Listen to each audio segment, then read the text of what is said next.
Would you choose which children you love more? Oh my god. Arcade shooters or tactical shooters? Tactical shooters. Tactical shooters. Arcade shooters. What? Battle Royale? Battle Royale. Battle Royale. Battle Royale. Baldur's Gate 3 or Expedition 33? She's gonna say BG3. Baldur's Gate 3. BG3. Expedition 33. Baldur's Gate 3. Witcher 3 or Cyberpunk? The Witcher 3. The Witcher. The Easy. greatest game of all time, Oh, The Witcher that 3. freaking Yes. Both. Witcher. Skyrim or guy. Fallout? She's. Fallout. Oh my. Fallout. Fallout. I can't, man. Ooh. Morrowind and Fallout New Vegas. Mass Effect or Dragon Age? Mass Effect. Dragon Age. Mass Effect. She's so based. Mass Effect. Outworld or Pokemon? Pal World. Pow World. I don't want to get a cease and desist, so I'll say Pokemon. Power World. Depends. What? Victorian? No, don't put that. Don't put that. Super Mario or Sonic? They're Super Mario. actually all saying Super Pal Mario World Bros. over Pokemon? Super Mario. Sonic. Destiny or Warframe. Destiny 2. Warframe. Diablo or Path of Exile? Path of Exile. Cringe. Diablo. Sorry. No, you can do that to me. What the hell? Oh man. Diablo is my childhood. Path of Exile is a lot better now. Ah. Breath of the Wild or Ocarina of Time? Breath of the Wild. Breath of the Wild. I have a long story about Ocarina of Time. Oh god. Pass. Ocarina of Time. She can't keep passing, Roguelites. dude. Roguelites. Metroidvanias. I love both. Roguelite? Metroidvanias? Castlevania. Achievement hunting or multiple playthroughs? Multiple playthroughs. Multiple playthroughs? Achievement Playthroughs. hunting. People who only play games for achievements are so low on my totem pole. Wow. Sorry. Achievement hunting or multiple playthroughs? Multiple playthroughs. All right, you're good. Sorry. The hell, Assassin's man? Creed Odyssey is a fantastic fantasy RPG. Old school RuneScape is the greatest game of all time. Lies of P is a better video game than Bloodborne. The RPG category is so broad to the point that it's meaningless. Mouse and keyboard is easier to be good at than controller. The Horizon franchise is very She kind of fucking A based for Battle that Royale one, would not though. have saved Halo Infinite. A Battle Royale would have saved Halo Infinite. Multiplayer games are held to lower standards because everything you do with your friends is fun by default. If most of our favorite games launched today, Damn, people would girl! call them bad. Hideo Kojima writes dialogue like an alien trying to True! convince everyone else he's a person, and it's bad. Early access is good for video games. Arkham Origins has the best written story. Are these in the their Arkham hot series. takes? Nintendo is held to different standards than other companies. Marathon is a more fun game than Arc Raiders. PC or console? PC. PC. PC. Console. PlayStation I feel like or they're Xbox? reading these off. PlayStation. PlayStation. PlayStation. Your mom. Okay. Okay. Mouse and keyboard. Mouse and keyboard. Depends for what. Controller. I fucking love Single her. player or multiplayer? Single player. Multiplayer. Single player. Single player. Competitive or casual? Competitive. Casual. Casual. Next. Call of Duty or Battlefield? Battlefield. You bastard. Call of Battlefield. Duty. Call of Oh, Duty. sorry. Ugh. Counter-Strike or Valorant? Oh my god. Valorant. Counter-Strike. She's so. Counter-Strike. Apex God, or she's Fortnite? so perfect. Apex. Fortnite. I can't gritty with Master Chief and Apex, so Oh we'll my go Fortnite. god. Whatever. Overwatch or Marvel Rivals? Marvel Rivals. Do you say neither or neither? I'm from Iowa. Either. Neither? No, you could say, you pronounce it either way. He said Neither. Marvel Rivals. Ooh. That's a good one. Mmm. Like, release Overwatch? Arc Raiders or Escape from Tarkov? Arc Raiders. I Arc love Raiders. she just doesn't Arc answer. Raiders. Escape from Dukov. Grand Theft Auto? or Red Dead Nice. Redemption? Dude, she just has all the right Red Dead answers. Red Dead Redemption. Red Dead Redemption. This girl Arthur. is dumb as fuck. Red Dead. Elden Ring or Sekiro? Yeah. Ring. Elden Ring. I haven't played Sekiro, but I'm gonna go Elden Ring. Both. Dark I'm sorry. Souls or Blood? I'm sorry. We're pausing. I'm sorry. You see? Do you fucking see? Like, do you see a group of dudes giving boring, basic, like such normie ass dude answers? And the only person who's actually has a fucking personality, sorry, not dissing any of these guys, but I kind of am, but also the girl that literally the only person that has a fucking personality and actually good takes and is hilarious and happens to be a woman, this girl dumb as fuck. Brain damage, you, car crash, tomorrow, no life support. You fucking idiot. You might as well just get a gun right now, honestly. Bloodborne. Bloodborne. Guys, what should I answer? Dark Souls. Dark Souls. No, I'm sorry, Bloodborne. Change my mind. Dark Souls. Would you choose which children you love more? Oh. Arcade shooters or tactical shooters? Tactical shooters. Tactical shooters. Yeah, Arcade in a shooters. game. Sure. What? Battle Royale or Team Deathmatch? Battle Royale. Oh, I think they're Battle just Royale. replaying it. Battle Royale. Pal World. I have to be. Pal World. I don't want to get a cease and desist, so I'll say Pokemon. Power. Depends. Vaporeon? No, don't put that. Don't put that. Super Mario or Sonic? Super Mario. Super Mario Bros. Super Mario. Sonic. Destiny or Warframe? Warframe. Destiny 2. Warframe. Diablo or Path of Exile? Path of Exile. Diablo. No, you can't do that to me. What the hell? Oh, man. Diablo is my childhood. Path of Exile is a lot better now. Ah. Breath of the Wild or Ocarina of Time? Breath of the Wild. Ooh. I have a long story about Ocarina of Time. Pass. Ocarina of Time. Roguelikes or Metroidvanias? Roguelikes. Roguelites. Metroidvanias. I love both. Roguelite? Metroidvanias? Castlevania. Achievement hunting or multiple playthroughs? Multiple playthroughs. Multiple playthroughs? Achievement hunting. People who only play games for achievements are so low on my totem pole. What was this? Sorry. Achievement hunting or multiple playthroughs? Multiple playthroughs. All right, you're good. Sorry.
Did I miss anything?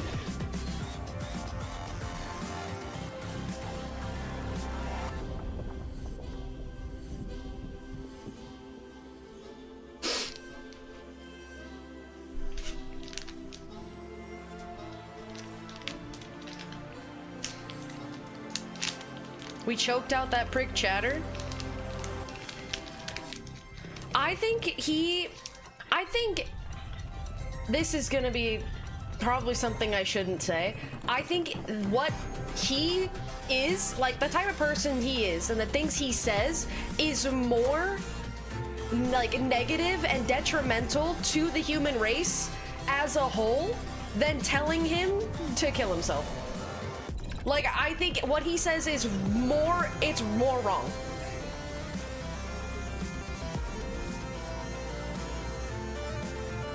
Which I didn't do, but if anybody did say that, I would, like, I feel that way.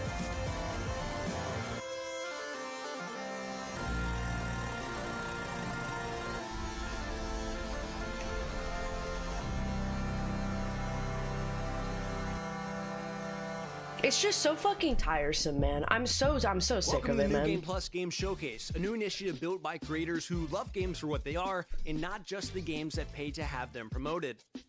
First up, I'm Hunter. I'm normally behind the camera across gaming and esports events, and I work on social accounts for a ton of different games. My favorite games of all time would probably be RuneScape, Dark Souls 3, Leaf Green, Black Ops 2, and Star Wars Battlefront 2. Then we have Jake Lucky, kind of the point where gaming, esports, Oh my and fucking streamers god, collide. that's Jake If you look at him Lucky. for too long, you'll start to wonder why his neck is so long, and if you look at his Twitter for too long, you'll wonder how much Nadeshot paid him to tweet clips of him every single day. His favorite games of all time are RuneScape, Age of Empires 2, Halo Infinite, Jumpstart Adventures with Bodley, and CSGO. Next up, I am literally Luau, never a listening to streamer any with a gaming take hatred that man of has. spoons and a love for dragon sex. Lua probably has more personality than the rest of us in her True. pinky. Her favorite Fucking games true. include Baldur's Gate 3, Cyberpunk 2077, XCOM 2, Witcher 3, and Mass Effect. Then Luke Stevens, the mind of a critic with the heart of a fan. I wanna be Luke breaks down Luality when I games to grow their up. DNA and really looks at everything a game has to offer. Where our brains might be smooth, his is nice and wrinkled. His favorite games of all time are Elden Ring, Kingdom Come Deliverance 2, Last of Us, Witcher 3, and Batman Arkham City. The fifth and final in-person member this year is I Am Rob. Rob came from the hell of making Call of Duty videos to the other hell of platinuming games. His favorite games of all time are Witcher 3, Halo 3, Batman Arkham City, X-Men Legends, and Call of Duty Modern Warfare 2. Not to be confused with Call of Duty Modern Warfare 2 or Call of Duty Modern Warfare 2 Remastered. Then our final member is Blue Thunder, the man who is always spotlighting the next hidden gem before anyone 5 men, else 1 sees girl. it coming. He just had a beautiful second child that luckily takes after his wife, so he's not here in person, but was a major part of the showcase. His favorite games of all time are Resident Evil 2, Silent Hill 2, Elden Ring, The Last of Us, and Metal Gear Solid 2.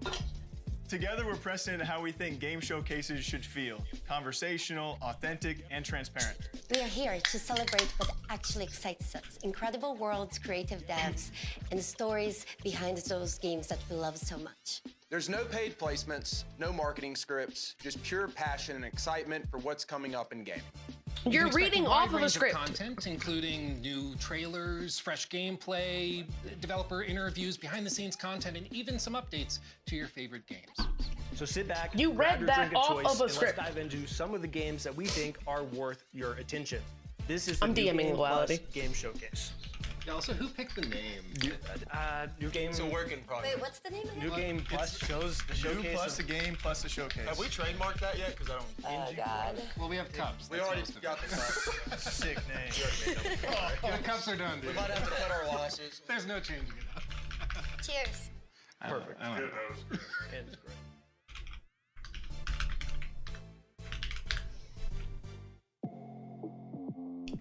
Oh yeah, you guys didn't know. Me and Alright, guys, so Luality first are up, tight. We have 3 awesome games. We have Blind Descent coming from Owlcat. We have Deep Dish Dungeon coming from Behold and Raw Damn! Fury, as Cute well as fit. an exclusive interview with the Don Look at Walker her pink creative little director. shorts.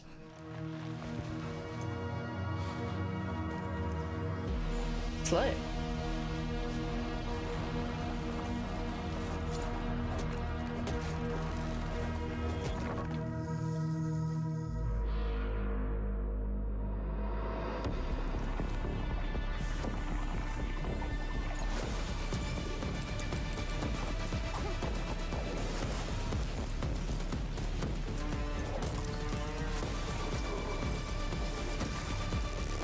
This just looks like first-person Astroneer. Wait. Blind Descent. I feel like I played this.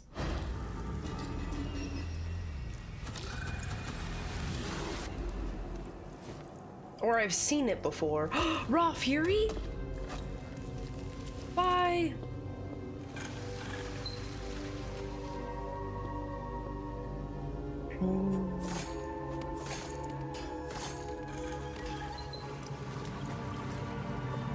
Wait. This looks kind of promising.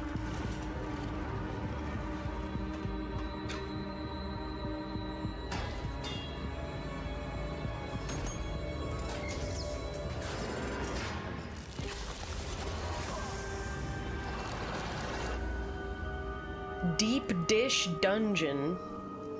It's an interesting name. Triple D. Oh, it's a vampire, not Witcher. Must be here somewhere.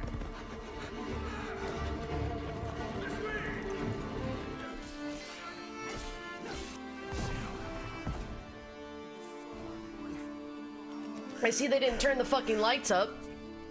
I can't see! A Dawnwalker is like a special kind of being in our IP. It's neither fully a vampire nor a human. It's something in between. What this means is basically that you, as a Dawnwalker, you have underwent a transformation. You used to be human. And now, during the nighttime, you do get all the powers and the difficulties of being a vampire. So you get the blood craving and so on. But during daytime, these powers are dormant and you still have to eat. You have all the weaknesses of a human, right? But also the perks of being human. One of the things that is unique to humans in our IP is being able to use magic, so casting spells. The Dawnwalkers I take it back. I hate Luality. She's there and I'm here and she talks to game devs. Rarer than vampires. So she's gonna host the Game Awards in 2030, not me. It's fucking over, I lost. The short-term things that have immediate impact on the character development are... She's just fucking better, man. You have to feed on, you know, either animals or humans on blood, suddenly, right? So you get these cravings, you get these, like, weird, eerie experiences that you didn't have as a human. Brancis and his clique of vampires actually caught him on his low point when he was vulnerable. He has used a specific traits of vampiric blood in order to cement his position in the valley. I'm sorry, you think I'm more of a brand risk than Luality? Have you watched her stream? However, if the alternative is getting sick and, you know, dying in thousands... I go into her stream and she's like, Storm, do you want to see my horse cock? And then she puts on a horse mask and like a fucking naked man robe. Savior of the valley. We do explore this in the game, so you might see, like, for example, statues erected to Brancis. She's fucking brand risk. Shown in the local cathedral, for example. And in the castle and so on. There is this whole cult of personality he builds around himself. So he basically shows himself as something better than the old order, right? We do have a mechanic tied to shrines that are erected across the valley. And Brancis puts a lot of attention to kind of twist them to his own image. And these do have a functionality. When you play the game, we have assigned specific functions to them. Generally speaking, one of the things we wanted to achieve in this game is to have Brancis being this active antagonist. You know, in a lot of games, the antagonists are out there to be defeated, but generally speaking, you have free reign. You do your own thing, and it doesn't really, I feel change like much in how she did ask him something. In this game, what we wanted to do is to have Brancis but maybe they just cut it out as you complete different activities throughout the valley, as you maybe undermine his operations and so on. It's kind of like his seal of approval. Exactly. So it's like, so basically the way you can think about it is like the more you do in the valley, especially if you undermine Brancis, you will gain notoriety. The more notorious you are, the more edicts Brancis will pass in order to thwart you. So for example, he might send out more soldiers to patrol roads and villages, right? He might, in some extreme cases, maybe even initiate a lockdown of the city to basically hamper your ways of traversing it, right? There is a number of these edicts we have prepared, and each of them is designed to kind of twist and change the. I mean, I'm general gonna open play world this, gameplay. right? Everyone it is also has benefits. that likes There are RPGs, factions in but I the, just hope that valley everything I reflect see is versus, either, so the more you know, notoriety you gain, you know, the better standing I just with hope them you like get, everything they I see is actually just like too that. good There to is a be number of true, plot or lines that you like, can follow if you know, want. I You can also see the cut them off cracks. because we have added these systems where, for example, you might lose Where control something just over, doesn't look Cohen right. when he's a vampire. If he But was I hungry, have to you play it might to kill know. off some important NPCs, and then the plot line just cuts off basically, or you get some alternative version. There are some ways Did I just hear to Geralt? enter the castle in the open world. You can ignore these side plot lines. You can level up Cohen and decide to attack the castle on your own, right? Out of curiosity, Mhm. is there romance in the game? Romance, yes, of course. Love we her have asking some that. romance options, yes. We didn't delve deep into like with whom yet. Okay. And I'll leave that for the future to talk about. However, yes, you can expect to build relationships with characters. Like I said, there is Game of the like year. one main goal, very Enough said. varying ways to get to it. These different ways. The real that you questions that pick will that need to be impact, asked. You know what happens with Veil Sangora. In Whenever the a end, game and explains it's all up mechanics to me you. that I And already know, like yeah, I think, I mantling or really traversing recommend environments or freedom to experimenting with explore, I this get stuff kind and of having concerned fun and with it. skeptical. First one, Blind Ascent, Martian, See, survival, co-op, I adventure. can understand that from somebody who plays a lot of Gives me games. Subnautica vibes, and in the best way possible. I really like it. But like, what I just more saw is with just land like exploration, looked like which Witcher, is but really better cool. combat. I honestly can't. And wait that's to just try too it. good to be We're true, also man. going to see a lot of survival games today. So I think it all comes down to what the ultimate depth of the game is. But I also, my first thought when I saw Martian land was No Man's Sky. That's obviously like a Okay, like maybe I'm a reach sorry, for Jake Lucky. expectation-wise, and definitely No a offense, tall task, but he's when I not heard gonna Martian, I thought play No Man's that. Sky-esque. Is he? Like Like you his said, a lot favorite of survival games were like but I think it's popular RuneScape right and now, Call of Duty. and I'm hopeful that a lot of them do it right. But this is like going Halo underneath Infinite. Mars and has aliens. It looks interesting. I like it. I'm intrigued about the variety of ecosystems and What happened? aliens and plants that they bring up. Well, like you said, it's popular right now because people like them. And so they share a lot of things mechanically, but for me, it's usually the vibe. And this one has a vibe. Yeah, it's a good vibe. That's why I wonder how that gameplay loop goes. Like, how far down can you go? What kind of biomes are you experiencing as you continue to go down? And like you said, with survivals, we see like a lot of the same loops. So how can they? Are there trees you can cut? Yeah, like again, we're gonna talk about it a lot, but if you can cut a tree down, I'm good for survival games. I'm like At that point, I'm the target. I'm the target audience. Then we have Deep Dish Dungeon, co-op dungeon crawling, a survival game, handcrafted dungeon. You gather resources, cook to strengthen your party. You can party up with friends. I'm excited for it. Speaking of vibes, this thing is a vibe. Like, I don't know what you'd call that art style, but whatever it is, like injected into my Kind of veins. retro, right? It's like pixel art, but then they also have like some voxel type tech for digging and breaking things. I don't know, whatever it is, I like What's it. voxel type tech? Okay, so when Luke said voxel, that's big word count number 1 of the day.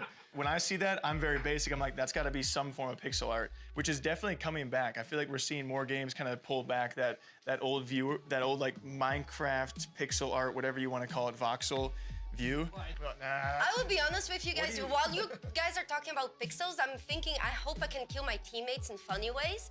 So sure, we'll go with the pixels. Yeah, we were watching the trailer together, and the first thing she was saying was like, "Hey, how do I kill those I'm with?" I mean, I have to imagine it's a dungeon crawling game Fair. about cooking in the dungeon. Surely you're gonna be able to accidentally poison yourselves. Do you think you can get like bad ingredients on purpose to murder your? I bet you're. my God, I bet you're gonna have to find out. Going there? So I wonder though, with it being like in dungeons, like if they're gonna have an in-game proximity chat kind of thing. I hope It's one of my favorite things in games like this when you're like walking through and you can hear your friend off in the distance. I wonder if they'll do something like that. The Lethal Company Yeah. effects, where they're like looks far like away. a can hear them screaming. Like screaming with right friends, for sure. Yeah, like at Me least and Jake gonna be in their edition in that dungeon. like at least a co-op. He's across the world. I'm like, Rob, you there? I'm dishing, baby. I'm dishing. I'm dishing. Can I see some games? What are you making? Lasagna. Yeah, no, but it looks very promising though. Next up, we have Dawnwalker, Lua had a crazy conversation with her creative director. Single player, vampire, RPG. It looks incredible. I think the 30-day system is awesome, and like you said, gives weight to things. I think And then it's the whole, like, an there's so many interesting decisions you can make. What I find really interesting about the game layout, is that an idea to have a show where you get people who play video games to talk about video games that are coming out. The thing is that it being in the Corpo set and the Corpo vibe, that they're literally in an Airbnb right now, they can't, like, they don't actually have time or ability to talk about and say what they actually feel, voice any concerns. This is just hype glazing every trailer that they see, because they can't just say, guys, this game looks like shit. They can't say that, you know?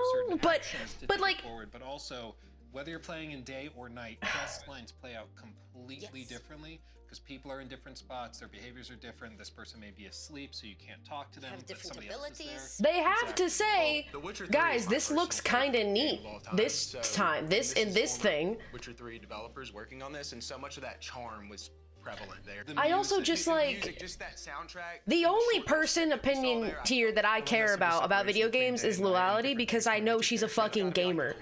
Yeah, because it's got to probably tailor to your gameplay. But as soon as I saw Halo Infinite top favorite game of all time, I'm like, I'm not listening to literally anything you say. Like, nothing. And so I could foresee a run through, like a play style where you're playing only at night for missions. You're just doing stealthy vampire stuff, and you're eating people, or you're drinking blood rather, not eating people. I don't know, maybe it's kind of way. But whatever you know, you want. the dark run through versus like the light run through in the daytime, the vegan run through. Same when I see Kingdom Hearts. Fair. Yeah, vegan achievement. No. Let's see Paul Allen's top 5 games. More Brinsis, the Overlord, is also a system. He really talked a lot about systems that they have not spoke on yet at all, and didn't with us either. Like the edicts. As you go around the world trying to find your information, you can side with different people, and depending on what you do, you can make the Brensis quite upset. So he can start making laws and rules to stop you from progressing in a certain way. I also like that Brensis as an antagonist is not just like What pure is evil, fun doing though and all sorts based, of horrible like stuff. Like, he is most of, I helping think the 4 of people them in some ways said one in of their order to, favorite games was get Witcher control 3. of them, but he's like curing them of the plague. Like he offers them something they aren't getting elsewhere. So he's doing bad Which if you stuff, haven't played except Witcher there's 3, new play one. it. And that typically makes for really, really good stories. Harder choices to be made, perspective, and never a clear-cut good or bad. Yeah, because I I said like 4 of them. It's like one you of could the stop it. charms. Like Was his it all influence of in an them? area. That I means can't you're the guy remember. who I know it plays. was a It's lot, like, you though. let the bad guy do the thing that you were trying to stop him to do, or And it's also about perspective. These people were ruled by a very tyrannical leader before. So even though Brent is a vampire to them, he maybe may as it's well worth it. be a savior, right? Oh, fuck. We're back? For the next section, we have 3, again, I'm gonna have to not say incredible games every single time, but we have Prologue, Go Wait, Way they're Back gonna from talk Player about Unknown, them the entire Beautiful Light time? from Deep Worlds, and Project Shadowglass from Starhelm Studios. Is that what the show is? They're just gonna talk about them? It's just an infinite map generator with some game loops on top of it. So you have a survival loop, which is pretty hard. Get to the weather tower, we give you a map and a compass and not much else. Some basic survival mechanics, and it's a game against yourself more than anything else and kind of the decisions you make. Then we also have just Objective Survive, which is just see how long you can last in the world. I And, wanted to free see roam games. for those that just like a hike. The differentiator, or the thing that makes a difference, is that we can generate essentially infinite maps of 8x8 scale. Like, we have a map editor in the game and stuff like that, but we want to be able to give you the ability to give a deep link to someone, so I can just send you like a HTTP link that starts up the game. At least loads this the map guy's and talking see, about it. and I can share stuff I've built with you with just a link, right? So it's kind of, Go Way Back is just, it's a technological experiment that, or proving some technology we've developed. It's no longer an experiment, it's in production, so it works. But it's also going back to my love of survival games and those kind of Also, Sissy Bug, emergent, thanks for the raid. just, Sorry, I missed it. I'm not giving anyone missions to do, it's just get there, and how you get there is fully up to you. Basically, if you play the same seed, you get the same weather, I'm pretty sure you get the same cabin layout, and you maybe get the same loot. So you and 4 friends could technically race to the weather tower, and see who gets there first, because you have the same conditions. And while we don't have multiplayer yet, you have this kind of asynchronous multiplayer that as long as you can share the seed with people. And I thought, wouldn't that be a cool thing for events where you have 16 streamers and see how long they can survive in objective survive mode, right? Or see who can race to the weather tower quickest, or we can set up the weather just to get progressively colder and see who lasts the longest. There's a weather tower on top of one of the higher points on the map. It's generally the other side of the map. We do have prompts now that tell you what to do in the world. But yeah, there's some simple survival mechanics. Keep yourself warm, keep yourself dry, light fires, board up windows, keep your body in a good temperature, get across the map. And we don't tell you where you are on the map, except when you find a new map in the world and it updates your position, you're left for basic navigation. It's kind of set in the 80s, so you don't have digital GPS. It's kind of an interesting I want to make sure that the worlds we're generating have enough depth game, though. That's an interesting idea for a game. Content that the worlds feel like coherent and real enough that it makes sense. Like, I want to have pathing, I want to have like infrastructure, like telephone lines, this kind of stuff, so the cabins aren't just random cabins in the forest, that there seems to be some, like, you know, logical placement. It's their first showcase. They're still testing the water, seeing what works, seeing what's... At least that's what I think. Also, Rob's very cool, true gamer. I don't remember which one Rob is. Stations to bring power to the weather tower, so you can. And I'm not saying they're not gamers. Go and do various things. Right now, there's a bunch of cabins, and there's survival mechanics, but we want to add a lot more depth to the environment. Preface is a tech demo. That I always said I wanted to release a free tech demo of the engine we're building, and that's what Preface is. And the kind of poetic thing is that my last game will be Preface, because it'll just be a visualization of what's possible with our engine at that time. And it's more like Minecraft Survival, that it's an example of what you can do with the engine, and it'll be open source and free for everyone, so you can do whatever you want. So having this kind of digital space, like an internet in 3D, I don't see anyone working towards that. I see small bubbles, but I don't see anyone really trying to do Earth-scale terrain with millions of people. I guess I didn't really know what the show was going to be. I thought it was just going to be another trailer-type show. You should be able to do anything from 10 by 10 to 100 by 100 with 5v5 or 100v100. I wonder relatively easily and not have I any wonder problems. if we will they build maybe an Earth-scale terrain, maybe smaller, with hopefully a network layer that supports millions of people. That will be kind of a survival, like, I guess they wanted MMO type game, but again, people who play all types of different games, like, I want you to be able to just to be the ones that talk to each other, but it also is like they like such different things. I think if you want to interact with the world, there should be a layer of survival you have to do, or a layer of gameplay in order to kind of leave your impression on the world.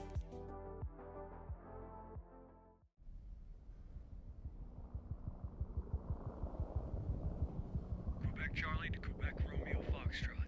We got your location report. That's a point, maybe? Different points of view? Good luck. Over.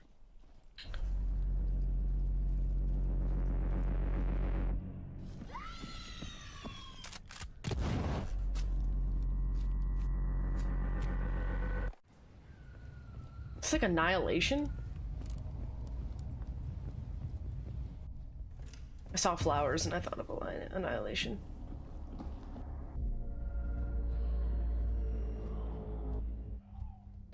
But again, regardless of the people that they chose to bring together on the show, it just... I want real fucking talk. But I don't think you can get that in a corpo setting.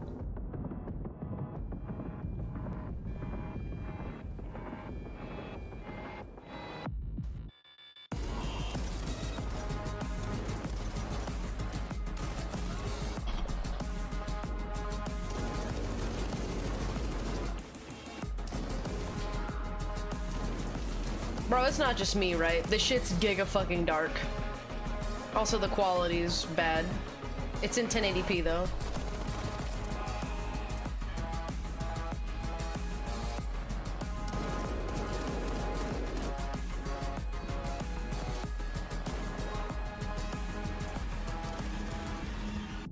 It has to be constructive criticism.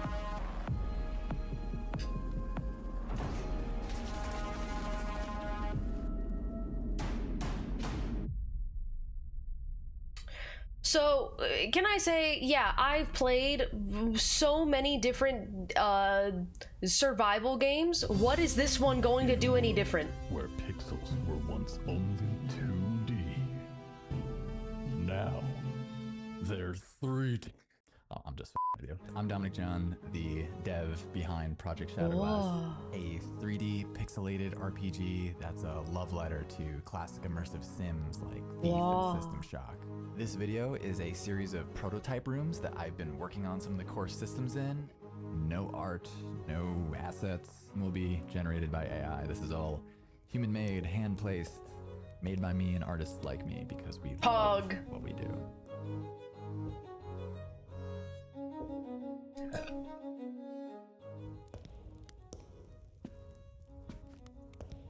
The footsteps changed when he walked on the carpet! Oh! Cool.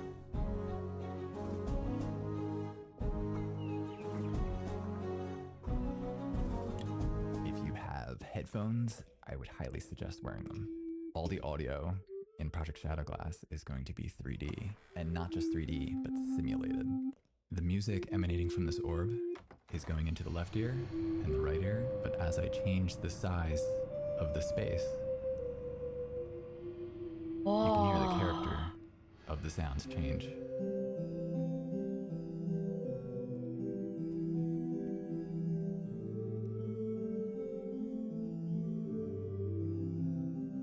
That's cool.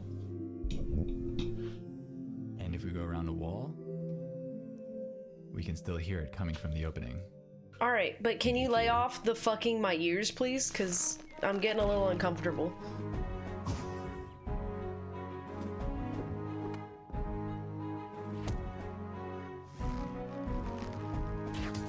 Oh, cool. He needs funding? Dude, this looks so sick. I actually launched the Shadowglass Discord today, so if you have any ideas or suggestions or just want to follow along, feel free to wishlist Project Shadowglass on Steam. Ideas and I hope you enjoyed this suggestions? sneak peek on how things are coming along. Thank you so much, all the crew at New Game Plus, for having me. Be well, my friends. What a guy.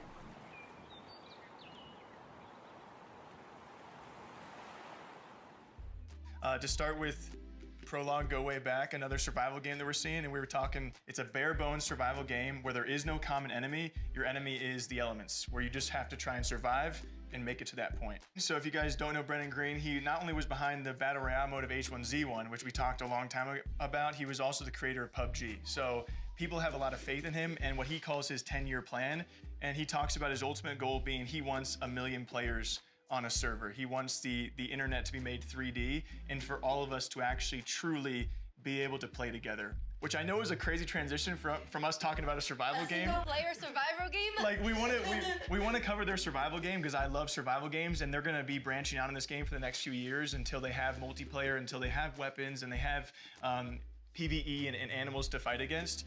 But it's also part of a much bigger picture. Also, story. He mentioned they will be adding also a story to the Things world. to do, yeah. Yes. That's got to be like the most ambitious, one of the most ambitious projects out there right now. Yeah, I mean, it's crazy to What's so think funny about. about him is that he's like, yeah, I want like millions of players to be playing together on like a gigantic map, but you know, not to undersell it. The most ambitious? No one's done that yet. Next game we talked about was Beautiful Light by Deep Worlds SA. That's a PvPvE tactical extraction shooter. There are 6 3-person squads, and there's also a lot of anomalies and monsters and stuff that we saw in it. Looks like 1 million players on one server is pretty damn ambitious. I mean, I appreciate it. Yeah, that it how's was that very gonna work immersive. though? Like he had the sort of Pip-Boy looking thing on it. Isn't that just an Speaking of MMO? big words. I at that actually point? looked up what that's called. It's called diegetic UI. Oh, did you say diegetic? Diegetic. Thinking the same. Diegetic. Write that one We're down. all thinking of that word. But it's really, really cool in games like this, especially because it's like hyper immersive. There's no UI popping Joe, up. thanks He's for the like, 22 "Oh, months. it's back Seiko, thanks for the incoming." 3 months. Just know you are in the moment. You're in the game. Listen around you. Look at the thing on the character itself. I love that. So you can play as a monster, or as really? You can play both. or as the soldier? Is there controller support? I don't know. Great question. Duality, she just threw up in her mouth. I have nothing against controllers, but I believe there's a right time for mouse and keyboard and a right time for keyboards. And he believes that the right time for a controller is when you're playing shooter games. It's obviously better. The mouse and keyboard is better for that. But not for him. I would edit my own YouTube videos. Okay, he grew up with Xbox. That's how passionate. That's the only like possible way he could think that. Yeah, then we have Project Shadow Glass. Voxel art. I really enjoyed the This is Starhelm Studios. It's an immersive sim. We've all seen it. I think it went viral from that AI post. There was like an AI post that looked just like it, and then he was like, "I'm making it." But she's right. It's not AI. I looked up the video because he has a YouTube channel where you can actually see kind of behind the scenes. And when that clip of the AI generated art went viral, he saw it and thought like, I didn't think anybody wanted this. I was just like, it was a fun side project. And then he saw people wanted it and thought it looked awesome, and he put it out, but it's real. Well, we talked about it earlier. There's a desire for stuff like that. More simplicity, kind of retro feel. It feels like the game is still like learning what it wants to be. Like he's working on the graphics, the basics, the music, and as like they have a bow and an arrow, and hopefully as they work on the project, they start feeling what it will grow to be, what kind of game it will develop itself into. Yeah, my understanding is right now it is just Project Shadow Glass. And I'm really glad Duality's here. A video game, but right now it's just. Guys, I would not survive this environment. The crazy math behind it works, and like it can grow to a game, but it's certainly very. Well, I wish him nothing but success. Yeah, he seems like because it seems like awesome I just dude. love a good passion project. Yeah. You can tell there's a lot of heart in that. And I feel like I initially, like everyone else, why I went so viral, I got attached to that same artwork, but then when he further explains and shows you some concepts that you weren't expecting out of a game with that artwork or that design. No. When he's showing no, that you said the motherfucker. R6 lean in there. And you, oh yeah, that threw me off. The little. No, it's not nerd talk. I talk about video games all the time. I talk nerd shit all the time. This motherfucker says this guy's ambitiously trying to add 1 million people on a server. He wants the internet or the fucking video games to be 3D internet, blah, blah, blah. I'd be like, 1 million people on a server. How that sounds impossible. What does that even mean? Why? How is he gonna do that? And then he'd look at me and be like, I don't know. Which we have an incredible look behind the scenes of the music with the composer themselves, as well as The Expanse Osiris Reborn from Owlcat. If you're familiar with The Expanse, super exciting. And also Distant Shores, Brittany. Why would he know? He interviewed the motherfucker! That would be a fucking question I would ask him!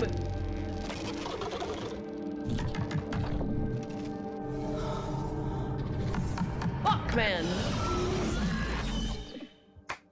My name is Amin Bouafa. I'm a film music composer, and I am the composer for Aphelion, the video game. I remember having a message from Talal saying that he loved the score of Summit of the Gods. Nice turtleneck. They are working in a new video game, and inviting me to come to the studio and to meet the team. It was very important for me to understand how the music would be interactive. So how to compose, how to write music that would be interactive, with models, with stems, with separating the different elements, and at the same time, how could the music, how the structure of the music would be an evolving structure. It was very important for me first to have the story of Ariane and Thomas, like that the log line is the story, both of them, so there is a theme that conveys this emotional relationship between them. And then the frozen aspect of the music. I mean, for me, it was very important first to feel the cold in the music, to feel the wind, to feel the ice. It's an instrument that had been invented by the Bachet brothers in the mid-20th century. For me, it looks like an alien instrument. When you see it, you cannot even predict that it's a musical instrument. To play the instrument, you need to get your hands in water and then rub crystal buttons that are in this metal structure. Could convey this frozen identity of the score, and at the same time having. What does it sound like though? Can you demonstrate the sound? Which one is it?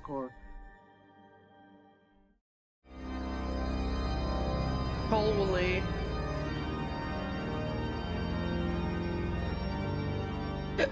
There is a sacred feeling also to this planet. It's a huge planet, but I wanted to get this huge instrument and dude, fucking could also play cathedral organs are so sick. Of sounds. It could be very soft, it could be very aggressive, it could be large, it could be intimate. For me, it's the planet. The planet could be very welcoming and suddenly very, how to say, very dangerous and very sacred at the same time. So I thought that the organ could be this, could give this majestuous feeling. Majestuous.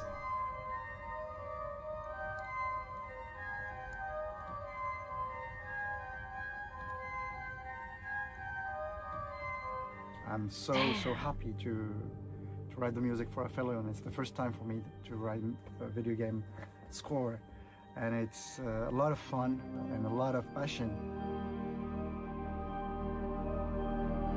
I can tell this guy really loves making music, and that's cool.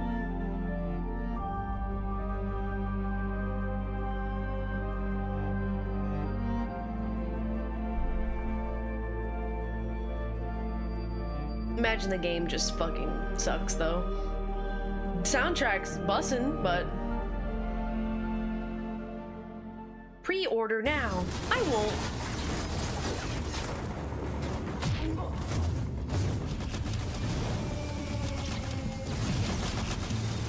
Time to shoot guns in space.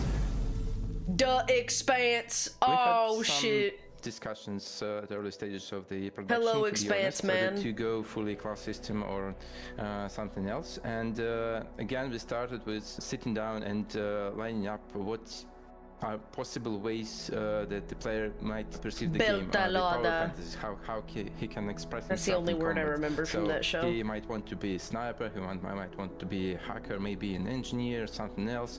As we designed those playstyles, we thought how to mix it up a bit, how to let player to experiment with what he encounters during the game. So, for example, when he finds a neat shoulder cannon, as we shown in the announcement trailer, even if he's a sniper, he might want to experiment with that. Why not? It fits the universe, it fits the playstyle. He might want to see how it works. And so we decided why not to give him the possibility to do that. That was the idea behind the playstyle. So playstyle is basically the starting preset that kind of gently guides you towards the certain direction of your power fantasy of how you play the game. At some point, dude, I'm sorry, man. That poster's taking me the fuck out. Choices. So again, it's an important part of the game that's behind him. If you just can switch everything on the fly, that kind of makes your choices less important.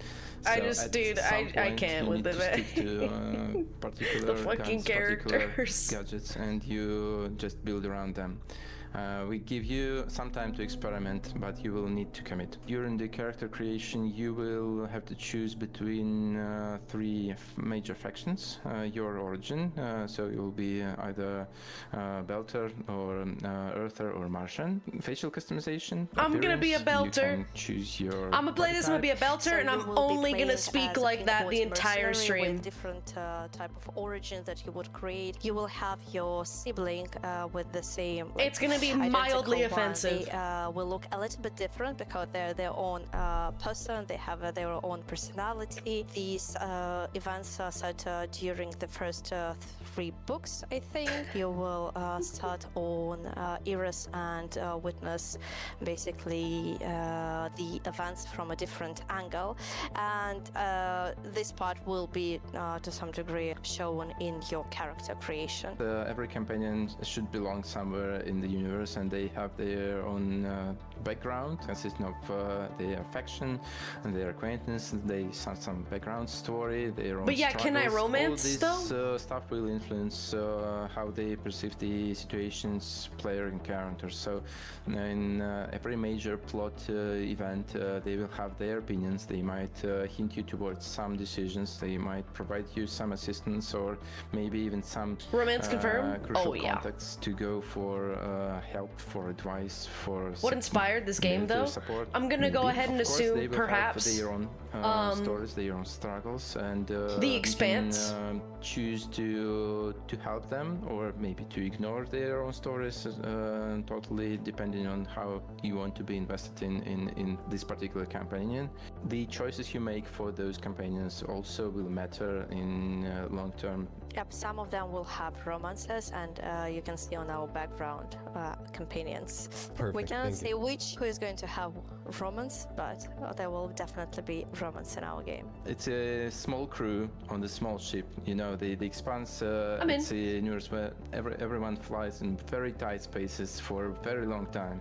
So there is a dynamics in the crew as well. I like romance in we have a games. few Don't layers get of me the combat fucking system. First of all, it's twisted. obviously I the like gunplay, romance in games. I like the ability to few romance. classes of I think it weapons, adds a that nice you can use. layer of, And, mostly you do just, it you from know, the covers, so it's a interest into the cover-based, game. gunplay, What I game. fear And the though second layer of is the combat system romance is, being added to that's your every abilities, game that they because might be it more like offensive will ones, maybe something like a grenade or a make it more shoulder cannon, or maybe something like more it will defensive, sell like more, a shield, or you know. maybe Oh, we a added protective romance. drone, It has and a lot no of gadgets, substance. that, It you means can choose nothing from to the depending game, on but your we play added it style. anyway And, as because Julia we know that mentioned, people there are want some play romance in styles video that games, are and it will mostly probably focused sell on more because of using that. your gadgets rather than using I don't your want weapons. romance in video Third games to be layer, used as a but, fucking selling still point. Very important. That's obviously your Just 'cause companions. sex sells. They have their impact on the Right? I'm not saying that they're new to it or not new to it, or they haven't made or whatever. I'm not talking about this game in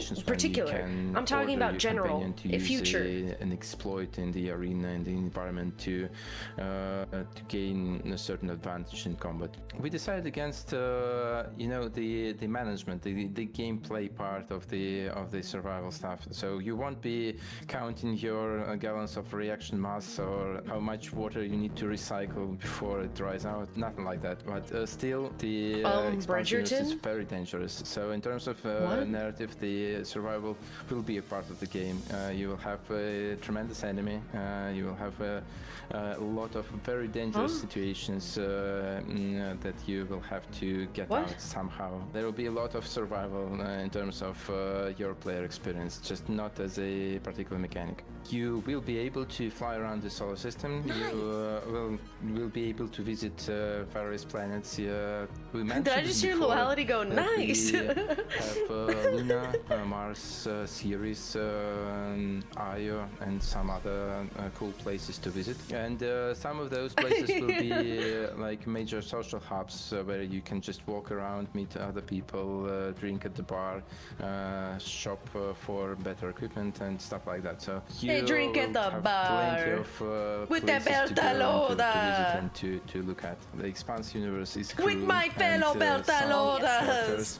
Yeah, I'm giving you a taste, guys. Stay tuned for more. I boss man. I get on that Bertaloda. Have something cooking. I hope you will like it. Okay. Welcome back, Aaron. We trust your flight was smooth. Oh. I gotta watch the show again, so I can get more. On the outskirts of Genyak Island. I can practice.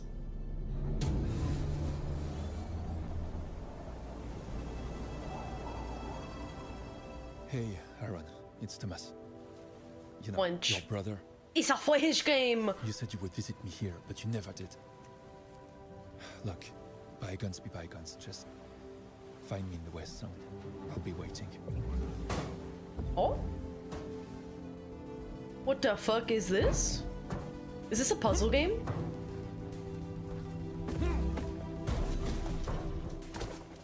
Sometimes I dream about what's under the ocean. A distant shore, waiting to be explored.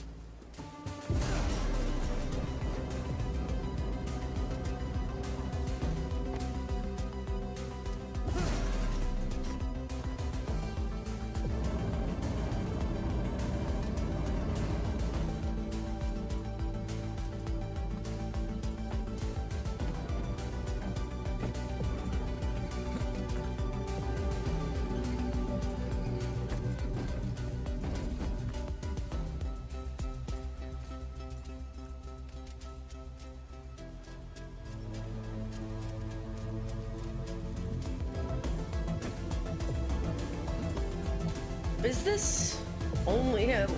I wonder if it's like get to the top of this.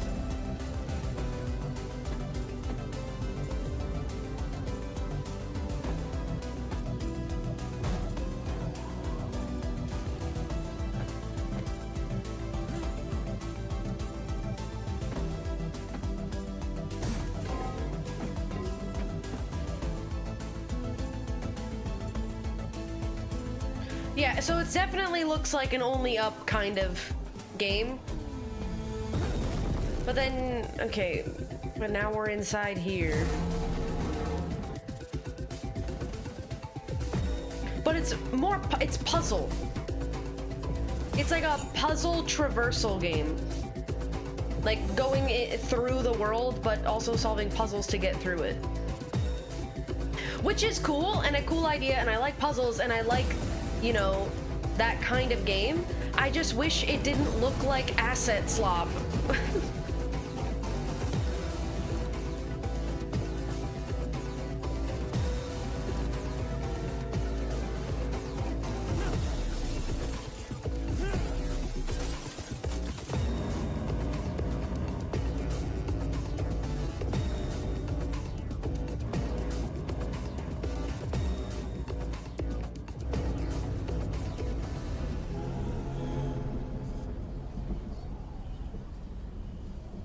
What the?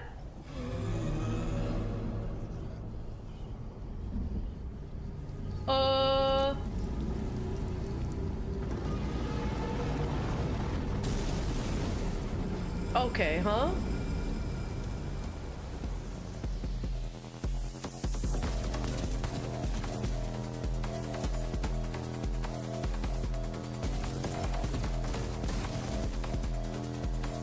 Oh shit.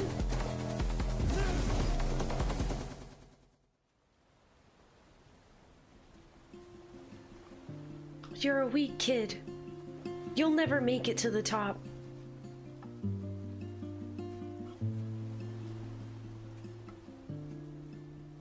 You'll never make it off this island, Frenchman. Is he singing? Such a peaceful place to be seen. It's a wonderful way to be free.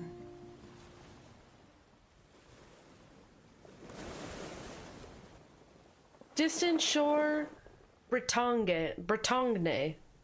Let's start with Aphelion. My understanding is it's a dual protagonist game, so you'll actually be swapping back and forth as they sort of work together. And I'm sure there's parts where you're separated, parts where maybe you're together, working together. Very emotional story. There's so much potential for stories like that. The dual protagonists, seeing it converge in the end. You know it's going to be an emotional game, especially when they put so much emphasis in the music. I feel like music is a tool to catalyst emotions, so it's definitely something that we were actually talking about that earlier today, music and video, and not just video games, and art in general, and media. Good music changes it changes game everything. From a game being a good game to a memorable game, a game that will stick with you in a long time. So. Well, and Donut has a pretty storied background when it comes to narrative games, whether it's Life is Strange or like one of my old school favorites, Vampire. Like they try different stuff, weird stuff even sometimes, and so this is exciting to see them doing something They were different. using the super alien music instrument, so... Yeah. What was it called? A crystal bachette. Crystal bachette. Oh, you're talking about the hand wedding one? Yeah. You're really into this hand wedding. That's like the only I thing kind you of took want to away. try it, honestly. I mean, how do you discover that technique of like, oh, that makes that, yes. We were actually talking about this earlier. What an how is he an asshole for saying that? What I find super impressive is just I feel like people sleep on music so much in games, and then you see. We were having a conversation about this, about music and video games earlier. What? Fuck you, asshole! Actually, has been a blast to see video game music evolve during the years. Like, video games has some great music. Like, it's one of those things. When it's working, you like a lot of time you don't think about it. When music is really good, all you're thinking you about. don't really think about it. But then when it's exceptional, like an Expedition or like the Witcher vibes, you know, then you really remember it. But a lot of the games you play, you probably don't look up the soundtrack, even though the game is pretty good, you know. Ironically, my Spotify rap this year was like mostly video game scores. I think there's often correlation though, whenever a developer does take the music very seriously in a game. It I'm often sure, reflects. I'm sure in they're taking other parts It out. reflects in every other. I mean, think about it. All the games that have, like, you think about the games with the best scores ever, like you just said, The Witcher 3 or whatever. I mean, it correlates to everything else, every other aspect of the game. They take it seriously. So. All right. Another sci-fi game that is probably one of the most anticipated sci-fi games for a very long time is The Expanse: Osiris Reborn, which is from Owlcat as well. It is a third-person action RPG, obviously set in the Expanse universe. The Expanse is a book and a show, so they're taking inspiration from both, but at the same time, it doesn't require previous knowledge of either for you to be able to enjoy this. In this game, you're going to be living more or less through what happens in the show. However, from a different perspective, from a different side, with your own group of people, with your own environment, that you got to make your own choices. I think an important thing to frame all of Thanks for breaking the that down Expanse for me, game Lua. with is that coming from Owlcat, they are a studio that did like Rogue Trader, for example. Their bread and butter is intense, gritty narratives with unbelievable levels of roleplay depth and choice and consequence, complex systems that interweave. And so seeing them go into this, which is of course a third-person cover-based shooter Steel with Bubble, many, thanks for the many 4 RPG months. mechanics. Thank you. It's a different road, and I asked him about that in our interview and was like, how did this Hello, happen? Davis. Because typically they do sort of an isometric thing. And they just said when we decided we wanted to tackle The Expanse, it required that cinematic flair, and that's what they tackled. And they're doing a phenomenal job. I mean, the game looks beautiful. It looks very interesting to me. It looks kind of like Dead Space meets Gears of War, It's kind more of like Mass gameplay-wise. Effect, It did. Or, yeah, Mass Effect as well. The choice and the reputation Gears you have with of your companions War? will change, because your companions, they told us, will disagree with some of the stuff you do. They'll get upset or. What They part have of their the own combat opinions. looked, Some or opinions, and gameplay looked they like also, One Gears? interesting tidbit they mentioned was that when you are making choices in the game, they're not Brother. necessarily going to tell you if that was a big moment. If that, what you just said to them, is going to seriously affect this thing over here. It will, but that's all behind the scenes. Third game was Distant Shore, Brittany. Kinda This looked is like what Halo. Went viral Yeah, as almost kinda a looked like Path portal of with Exile. magnets. And I think it looks like a lot of fun. It's such a unique concept. I could see it being big time. You know, Like, it's it one of really those is. games like you didn't know you wanted. I think but then maybe you he see just it, you're like, forgot oh, that Mass looks like Effect. it tickles Who a doesn't part of like my brain. magnets? Yeah. Because Like, we've that's seen more versions of it similar to before, it. but with everything it combines, because it makes everyone think of a different game when you see it. Because we've heard Half-Life, we've heard Portal. I thought of Only Up during some parts of it. Yeah, it had and Only Up. and other I thought puzzle. Mirror's Edge a little bit with like the parkouring while moving stuff. See, it makes us think of so many different things at once. So I think it's gonna do. Just really well. watching some of that gameplay, I could see the rage already. Oh yeah, the boss. Oh yeah, Not happening. Well, and I think it's also really cool that they have boss mechanics, because like you can tell it started with the idea of using magnets to like manipulate the environment, but then I think they're he's like, "Okay, well, we comparing the can raise cover-based stakes, combat take it to up a notch Gears. with these boss Yeah, fights that's that are, more similar to organic Mass in Effect though, space. because Mass Effect It also had also cover-based mixes combat. up because it's not just a puzzle game, so there is Gears more is to a it and very more that you- specific type There's a of world that he even showed as well. It's more than just like puzzle game, it's combat narrative. style that Exactly. you can. Like they could have you just see- stopped it's the puzzle not. game. I think a lot It's of just people it's would have been very perfectly happy with that. But then they go and build on intense, that with cover-based. story, boss fights, all sorts of stuff. Yeah, if it's not just reach a destination or do a final thing, but it's actually. I a don't know narrative, why like he you said Dead that's- Space. I think it's one to keep an eye on. Yeah. Maybe the third-person camera perspective looked like Dead Space. Next up, we have two very exciting updates coming from Obsidian, that being some updates for Avowed as well as Grounded 2. We also got exclusive time with them and had some interviews, which were very exciting.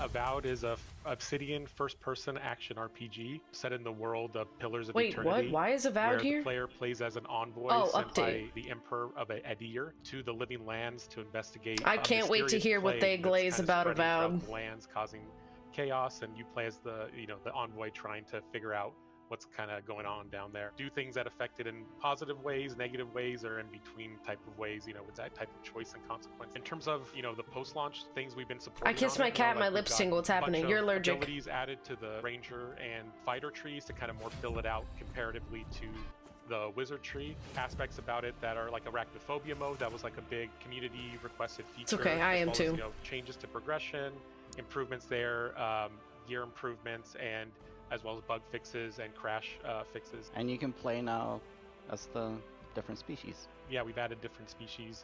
Yeah. Malwyn, Orlins, and dwarves are now playable. A lot of our I can play as a decisions we make are dwarf. revolving around the player community, so we work, really closely with our community management team. We get like a spreadsheet, kind of see what the things that are bubbling to the top. Like an example, like quarterstaff, something where just we wanted to feel like more like a wizard, right? That kind of wizardy vibe, as well as playing as Orlins. Like I think players just were bummed that we didn't include that in the base game. So I mean, it really comes down to like the time and what the community wants, and that's kind of how we decide to go about it. Yeah. We notice like players really role play their characters in the game, so we always want to give them as many options as we can to like it's an customize their features, their RPG. character, to kind of have this fantasy in this world as they journey through the story. We just wanted to give them as many possible What do you options mean as we they noticed? can to really What? make the character they want to make, and just make it just their own. Stuff like all the playable races, we discussed it early on and about. It's something to both previous games had. It's a lot of work and a difficult thing to really nail down, especially in Avowed with its parkour systems and its combat mechanics and all the weapon types and stuff like that in the game. Our different races are different sizes, they're different shapes, they're a very unique game experience when you play as each one of them in a first-person game specifically. So it was something like new to Wrangle for Avowed. We had no time to finish it as we're making Avowed, and now we can give it to the players, so it's a more rounded experience compared to the original Pillars games. It should be a whole new way to play the game. Wait, we had if you no pick time an to Orlin or a finish Mala, it. It makes you feel completely Finish what? different in the world, especially if you use third person or first person. It changes it again, The game? how you feel and present in So this you game. just So it's admitted that pretty you awesome that you we can finally you bring that. put your game out when Plus it allows wasn't the finished. player to bring over all their abilities, all their equipable gear. It does reset it back to level 1, so it's not like you're just outright OP basically, but you'll have the end game gear with all its like enchants to be able to just start the new game, as well as we have Released like, it anyway. modifiers on I enemies fucking that can't, kind of, man. either make them more resistant to some of the elemental types, or I will modifiers that hold make them more resistance to being like stun locked or hit reacted. And that kind of gets sprinkled in kind of somewhat randomly. This is the problem with big AAA studios that are held to a shareholder standard, where they have to have this game out by a certain time for the shareholders. You have to get the camera just right Instead to of get like, a certain distance from the character, and it ultimately will or come out capture unfinished the and shot worse. in the conversation when you see Compare your it character, so this to allows you to Team really Cherry, get Silk into Song, it who are and not capture held to some awesome shots shareholders or fucking some scary will, shots, and they can depending take which way you're however going. long they Super want excited and to make a announce fucking that, fantastic finally game gonna come because out of to it. PS5 pre-orders are going to be live today. Keep an eye out on our socials, and we'll Also, announce Expedition when pages 33. open. It's so fucking sad.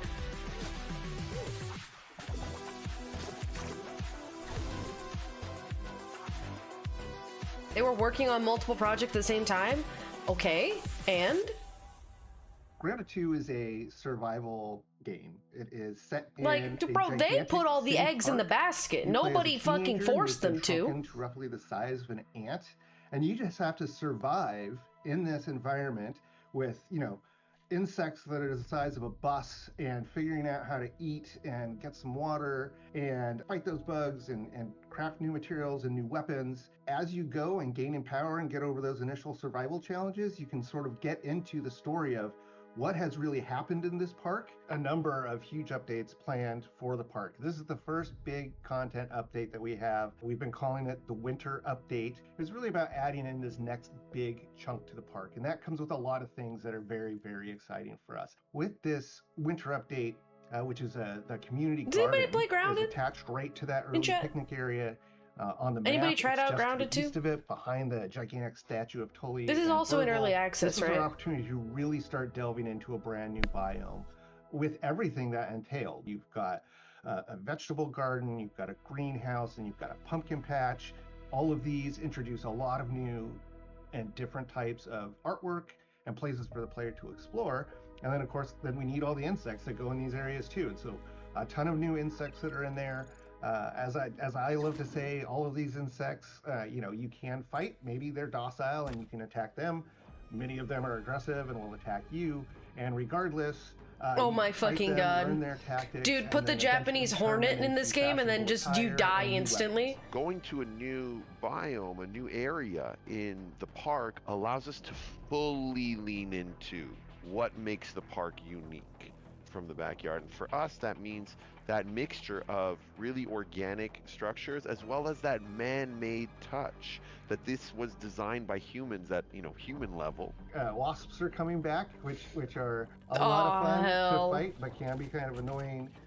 Again, this is a survival game, so so excited about those things coming back. Black ants are also coming back too, and like with both of those, I you thought get black sets of ants were armor chill. and different weapons. I thought red ants were fucked. After you've defeated these creatures. We're more excited about the new creatures that are coming in the garden update, though. So we developed a brand new creature in the cricket. The cricket is pretty big. Again, this is the Well, size this of a- cricket of a looks large fucked up. bus, probably. That It doesn't has look some like a very nice little unique attack cricket. combinations that are a lot of fun. It can Hopper? also, of course, jump very, very far. It has That's a its Bug own Life, armor Bug's sets, Life reference its own, there. Weapon or weapons that you can craft based upon it, and then the same thing for earwig. We actually have two Earwig? different types of earwig. Oh, There's a fuck, ranged earwig no! and a melee earwig that tend to I don't travel wanna fight a around fucking earwig! together to thwart the player with their strategic Demon? opportunities. Again, you can turn Hell those into nah! armor. Of course, turn them into your base furnishings. You can turn them into weapons. And we think they'll offer some exciting and unique combat opportunities. We really He got a want he got a Dragon samurai players to hat. be excited to see these creatures again, but also to be surprised and delighted by the changes. Just like we did in the picnic area, we've revamped the combat. So that means even looking at the old legacy creatures and going, okay, how do we make them a part of the system? How do we make them challenging in this new Dude, what is dance? the How can we most leverage messed our up systems to bug make them more interesting? that in the And ecosystem? so hopefully there's a couple of twists coming, even with the Yo, old favorites, centipedes? that will keep Centipede veteran should be players on final their toes boss. and will surprise and delight new players. We have a brand new buggy, the Yeah. Ladybug buggy, which you'll be able to get and raise and hatch, and then ride around in the yard. And we're pretty excited about all that stuff. Like, I think all of it is coming together.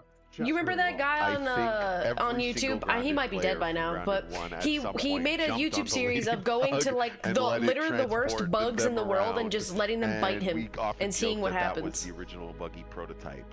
And there's something so iconic about the ladybug and getting on it and wanting to He's ride like it, writhing that it on the felt like an floor. invisible I can't feel my arm anymore. I think there's blood spewing out of my eyes. I really have to shit right now. Do you see this bug bite? It really boiled down to what can the ladybuggy bring to the table that the other ones weren't?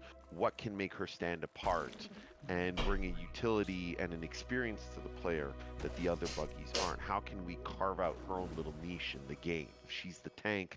She's, the one who can get into those really tough fights and withstand those large swarms of insects. And that's where the idea of the water cannon on her back and players being able to shoot at their enemies, and that ended up providing Florida a ton have of crazy gameplay, insects? Opportunities and a really unique experience. I mean, not any Being able to shoot crazier down than like the aerial insects that are often a bit anything more else. challenging and a bit more I can't think of frustrating for anything. players. Well, now you have this, Mosquitoes. ranged weapon that you can take them down with. I don't know that if there's feels anything super like- satisfying, almost like an anti-air gun. For us, as soon as we crack that, it felt like, okay, there might she be is. thinking That's of, her like, niche.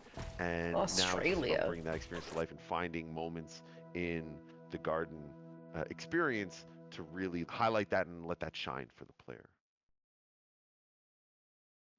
So we saw Avowed, great interview that you did over there. We see now that we have New Game Plus coming. There's a photo mode, a new weapon type, changing appearance.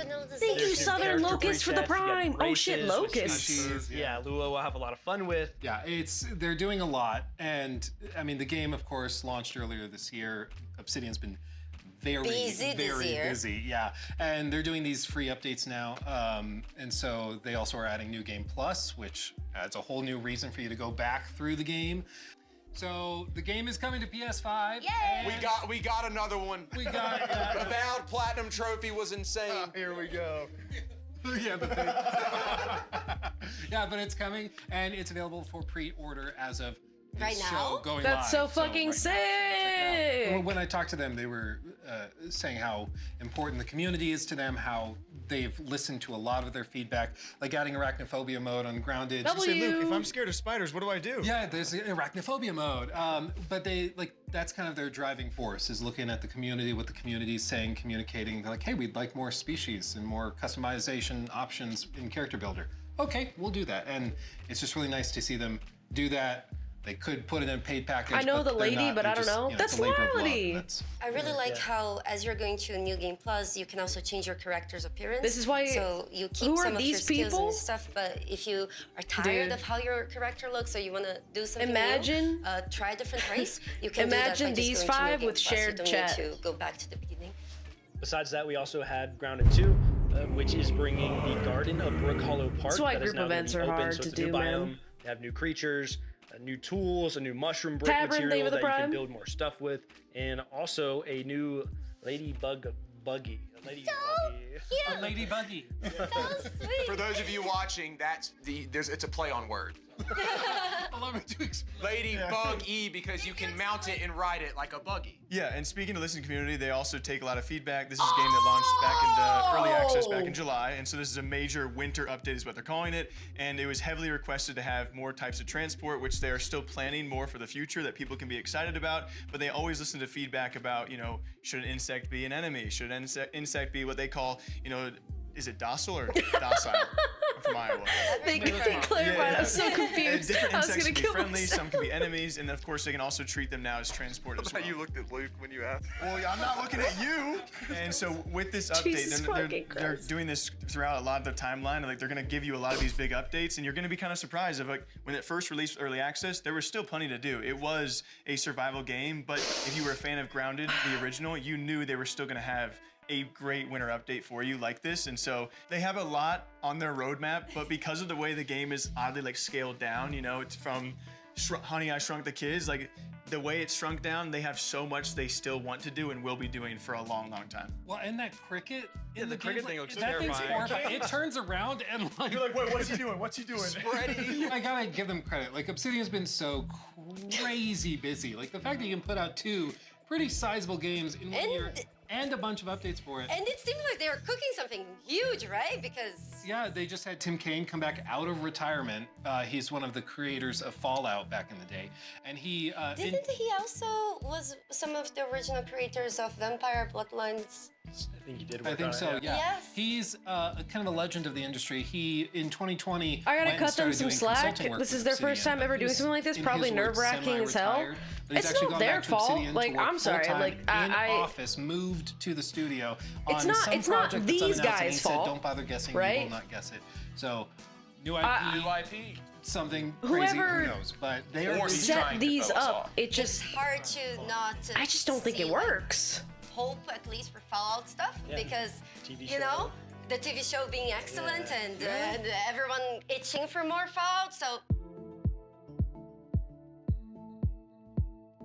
Next up, we have 3 fantasy RPG games that are looking very cool, as I would say.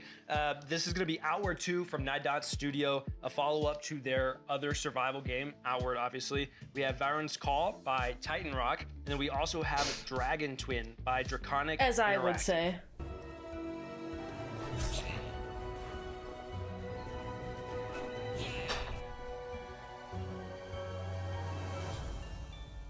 Outward is an open world RPG, which for once you're not some kind of special superhero or the last child from a prophecy. You're just a dude or a dudette. And the reason why A dudette. downscaling who the player is because they want to be immersed more than they want to be powerful. And that was the big change in our approach. And we made all of our design decisions to be in alignment with this vision. If you were just a regular person and you wanted to think like a human would, but in a fantasy world, it's when you are Bro, I can't aloof, hear you. when you're just like, that's not so dangerous, I've done it before. And that's when life just snaps back at you, right? In real life, that's like that. It should be like that in the design as well. So one gigantic thing is the character creation. In Outward 1, like we had very ugly protagonists. And we didn't have a lot of options. You know, you had like 3 skin colors, a handful of faces, a handful of haircuts, and that was Damn. it. Feels like really drawing yourself into an RPG. You choose a background, you choose traits, you have a very Yeah, but does it granular matter though? system to modify and customize your character to your liking. One of the big I things think is it has little choose stat one boosts of and buffs 3 and debuffs. starting locations. So as a regular person, Interesting. what justifies throwing Where yourself you into start danger? How do you adjusts, become an adventurer? affects Well, we your have 3 stats. different quests depending on which city you choose. So if you are in Simeon's Bastion, you are a homeless person, you're desperate. In Tramontane, you are a miner and you're trying to like improve your status and your quality of life. In Haboob, you are just a clerk who just bought a house. What could possibly go wrong? It gives you a minimal You know? stat boost. And very mundane situations, like you're not special or anything, but something special happens to you, and then you have to live up to the situation. We want a weather system that is very dynamic. So now we have a year-long No, we're going back calendar to it after this. with seasons, and you just go through all that. So it's gonna be winter, and then it's spring, and then summer, and does change, like what kind of stuff can be found, what kind of armor you need to wear. Butterflies! Dual wielding is gigantic, so now you can combine anything that goes in one hand, and that opens up a lot of possibilities. In Outward 1, like you had your offhand could only have a set amount of things, and you had your main hand. Now you can just interchange. You can have 2 shields if you want. It sucks. I don't. Oh my recommend it, god. but you can. Of course, like just 2 visually and the fact shields? that it's much Dorothy? more lush. It's more Old frogs will it's more remember. visually vibrant. That's going to be something that people will notice very quickly. Just like in Outward 1, we have 8 skill trees, and all those skill trees have some exclusive I played a skills. Dark So if Souls you 3 take one, character named you can't take the Dorothy, other, and she and just dual you wielded have a 2 maximum giant of 3 shields that breakthrough look like points. doors. So there's only 3 skill trees that you can learn from to the maximum of the capabilities. Otherwise, when you have like the first few layers of skills available. One thing we added are the attribute points, the core stats. So strength, agility, constitution, willpower, intelligence. We added those. We're gonna track a lot of different things that you do. They're all gonna have like different thresholds. So let's say you dodge attacks successfully a certain number of times, you unlock a note that will give you a passive trait and increase your agility. So very small incremental changes. We start with very simple things, and it expands us in more and more circles. So you won't be able from the very start to unlock all 3 skill trees just because you have the cash to do it. You will have to have experience. You will need to have practiced the life of danger in Ori to be able to understand, like get to the next level of the skill trees. Other than that, well, I think it's important to note that all 4 regions are new regions. So it's really just completely new environment to explore. Yeah, but can I romance in this? Today we're going to be taking a deep dive into our upcoming action RPG, Varen's Call. Oh? The world of Leda is entirely shrouded by darkness on one side, while scorched by endless sun on the other. Interesting. These incredibly hostile areas are known as the Forsaken Realms, which, as you may have noticed, is the name of the universe we are meticulously crafting. Your first steps within the Forsaken Realms will take you to the Vale of Varen, a city on the brink of collapse, and the first of our narrative-focused adventures. You'll step into the boots of a lone mercenary, seeking to answer Varen's call for aid, and maybe earn some gold and glory along the way. Again, it's so dark. It's clear that Varen needs a hero, and every hero needs a way to slay the countless fantastical beasts they'll encounter. Varen's Call aims to cater to a wide range of playstyles, offering you the freedom to combat the unknown in a variety of ways. Whether you prefer to be a nimble-footed archer, flinging fireballs between arrows, or face your foes toe-to-toe as an axe-wielding whirlwind of death, the choice is yours. The game's classless system means you're never locked into playing a specific way. You have the ability to adapt, alter, or completely switch playstyles midway through your adventure. Yeah, well, what affects Unlock and that, spend though? event points to obtain new skills and abilities, and level up your mercenary's core stats by gaining character experience.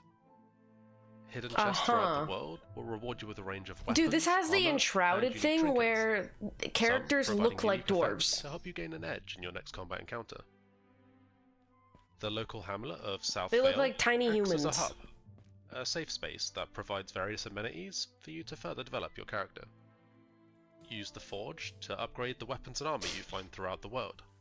I don't know what is why that.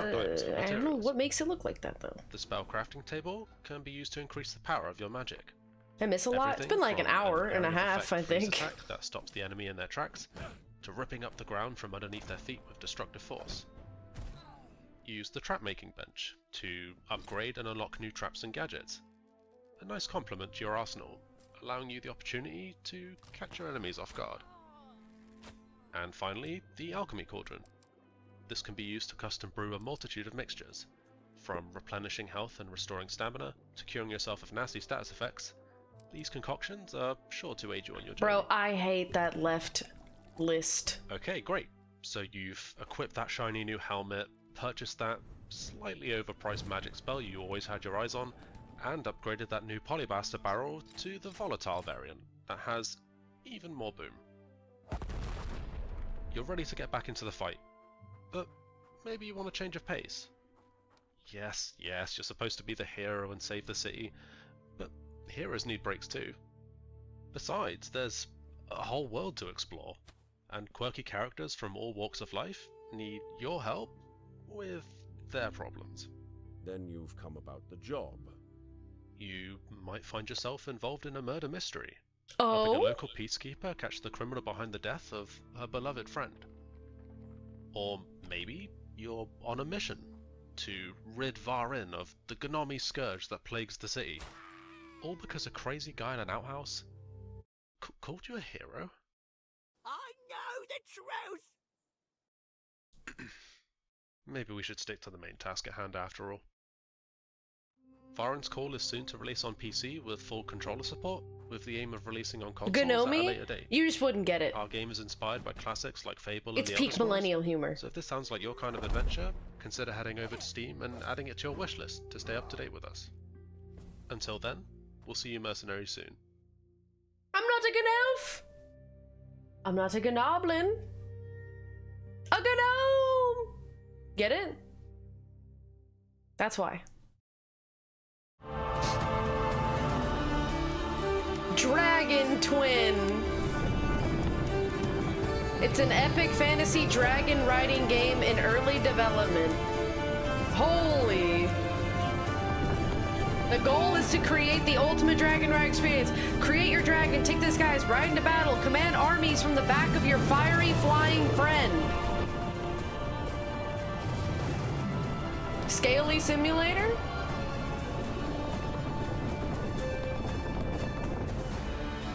The focus at this stage is on tech and systems needed to bring the concept to life at an unprecedented level of fidelity.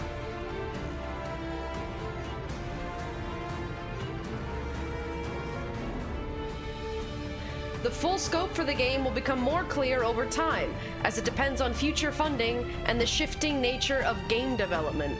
Guys, we don't have the money, and we also don't know what we're doing. The grand vision is an MNB-inspired kingdom builder, but the core concept can easily be adapted to smaller scope variants to fit the project needs. So you don't have a game. An early access demo is available to Patreon supporters. You don't have a game, you only have a dragon. That's it.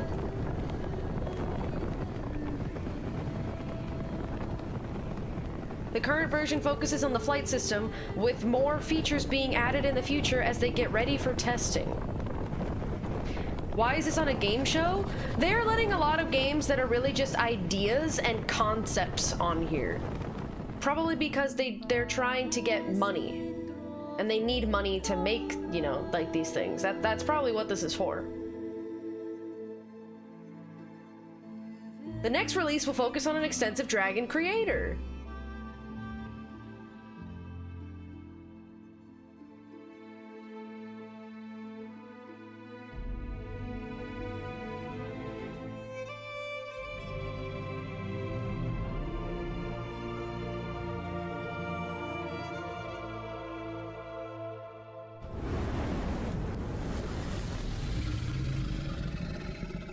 Oh, Luality's gonna freak out.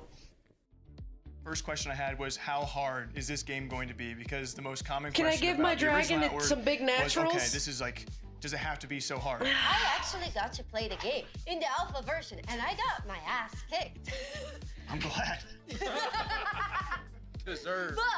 But it's actually amazing. Like, I actually really enjoyed it because exploring this game felt very rewarding, and there's like a camping system, so you can camp like right outside like the enemy zone, and then you prepare like your weapons and everything to wreck the enemy, because if you don't prepare, oh, you're in trouble. It's known to be a very, very hardcore survival. Outward when I was seemed talking to kinda Guillaume, he was cool. like, if you die, it is likely your fault. And we all heard him say, like, it's not hard, but it is demanding. And they always at all times want to live up to those words, which is really awesome. And they will have a pack mule, which he said, of course, shocker, can die if you don't take care of it. Of course. But it's, one of the big struggles was with inventory and spacing along other struggles that players had to really try and, play out this game. Like you were saying earlier, you can't dilly-dally in this game. You have to really know what you're going to do, and eventually you'll get a hang of things. But another big one was dual wielding. So you can dual wield, he says, anything in the game. You can even double shield it up, which he says is not recommended. You can attack with the shield. It's super close. He really loves to stress all of these Oh, they didn't turn her mic on.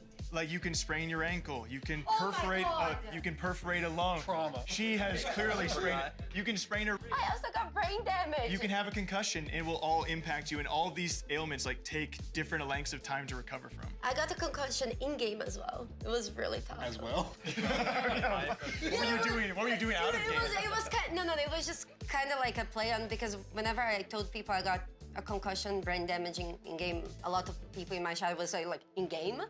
Sounds like the most hardcore of hardcore survivals. It was really fun, and you can also play with friends, and then things become a lot more bearable. They've showed the split screen. What are they talking about? You can play Outward split screen 2? with your friends, and it's really nice.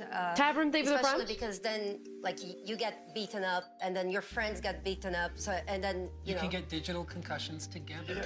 Yeah. Next up, we have Forsaken Realms, Baron's Call. We were all sitting here saying it looks It looks sick. Storm, what kind of game do you want? Controllers. What kind of game do I was trying to want? figure out what the vibe was, and at the very end of the trailer, they say inspired by games like Fable. They really struck an interesting vibe. It seems like it's got a lot of soul and heart in it. I don't know about specific mechanics or direction or story specifically. I just want a game that I can lose myself in again. That I look forward to exploring every day, that has peak writing, characters, soundtrack, world.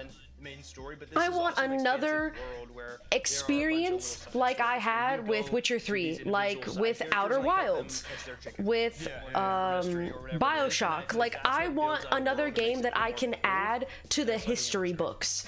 That I can be like, dude, I fucking, like, just something. Dude, you can make your own dragon. There's a character creator for your dragon. Did you see the neck customizer? I mean, like, Jake was like...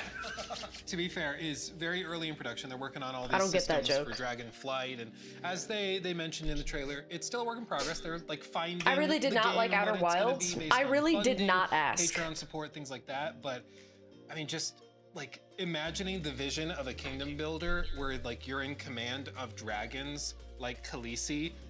Like, inject that into my veins. It's another one of those games I didn't know I needed or wanted, but never even came across your mind. This guy is still living in 2017. Of course. Of course I need that. I can't wait to see how it progresses, because it already looks amazing. But they left the combat pretty open-ended. Like, we saw I want a some game battle made from scenes, we love saw and passion, some light with other not dragons from maybe fighting, and how that's going to come into play. filling shareholders' pockets and the cinematic shots, crunching and time constraints and unfinished slop. Next up, we have some exclusive content coming What's the from game? Funfish, a Again, I comparison don't of the have twins like from a Atomic Heart, specific now in the type cube, of a very game. exciting game. I think we're all looking forward to. And Or for are you Atomic talking about Heart, them, some not me? New screenshots from their DLC number 4. On top of that, there is also Immortal Gates of Pyre that we had an incredible interview with that Jake hosted, where we talk a little bit about the making of the game, the people behind it, and RTS in general. Oh, crispy critters.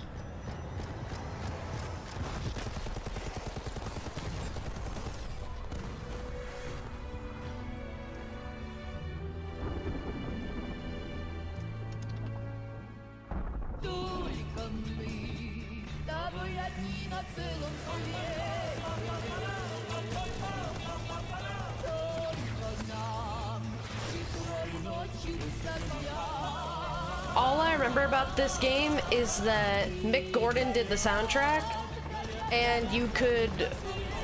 No, there was a fridge that wanted to fuck you.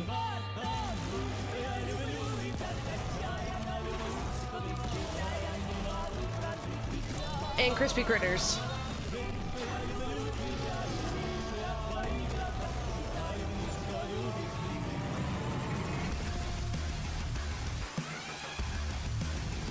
Oh, that's that Mick Gordon. Oh, shit.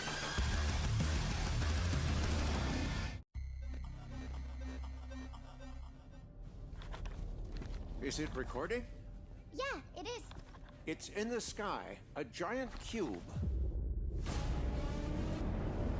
I can still barely believe it myself. Oh no? When it What do you showed up, mean? I was in the lab. I didn't even see it. What's wrong? You know, I felt that same fear, though. A terrible sense of my own powerlessness. What's wrong, man?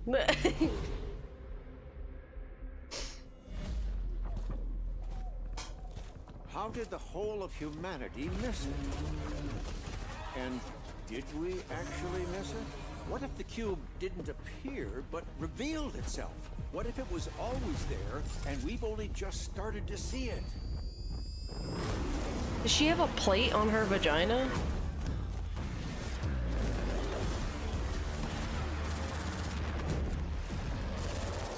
Is this a battle royale?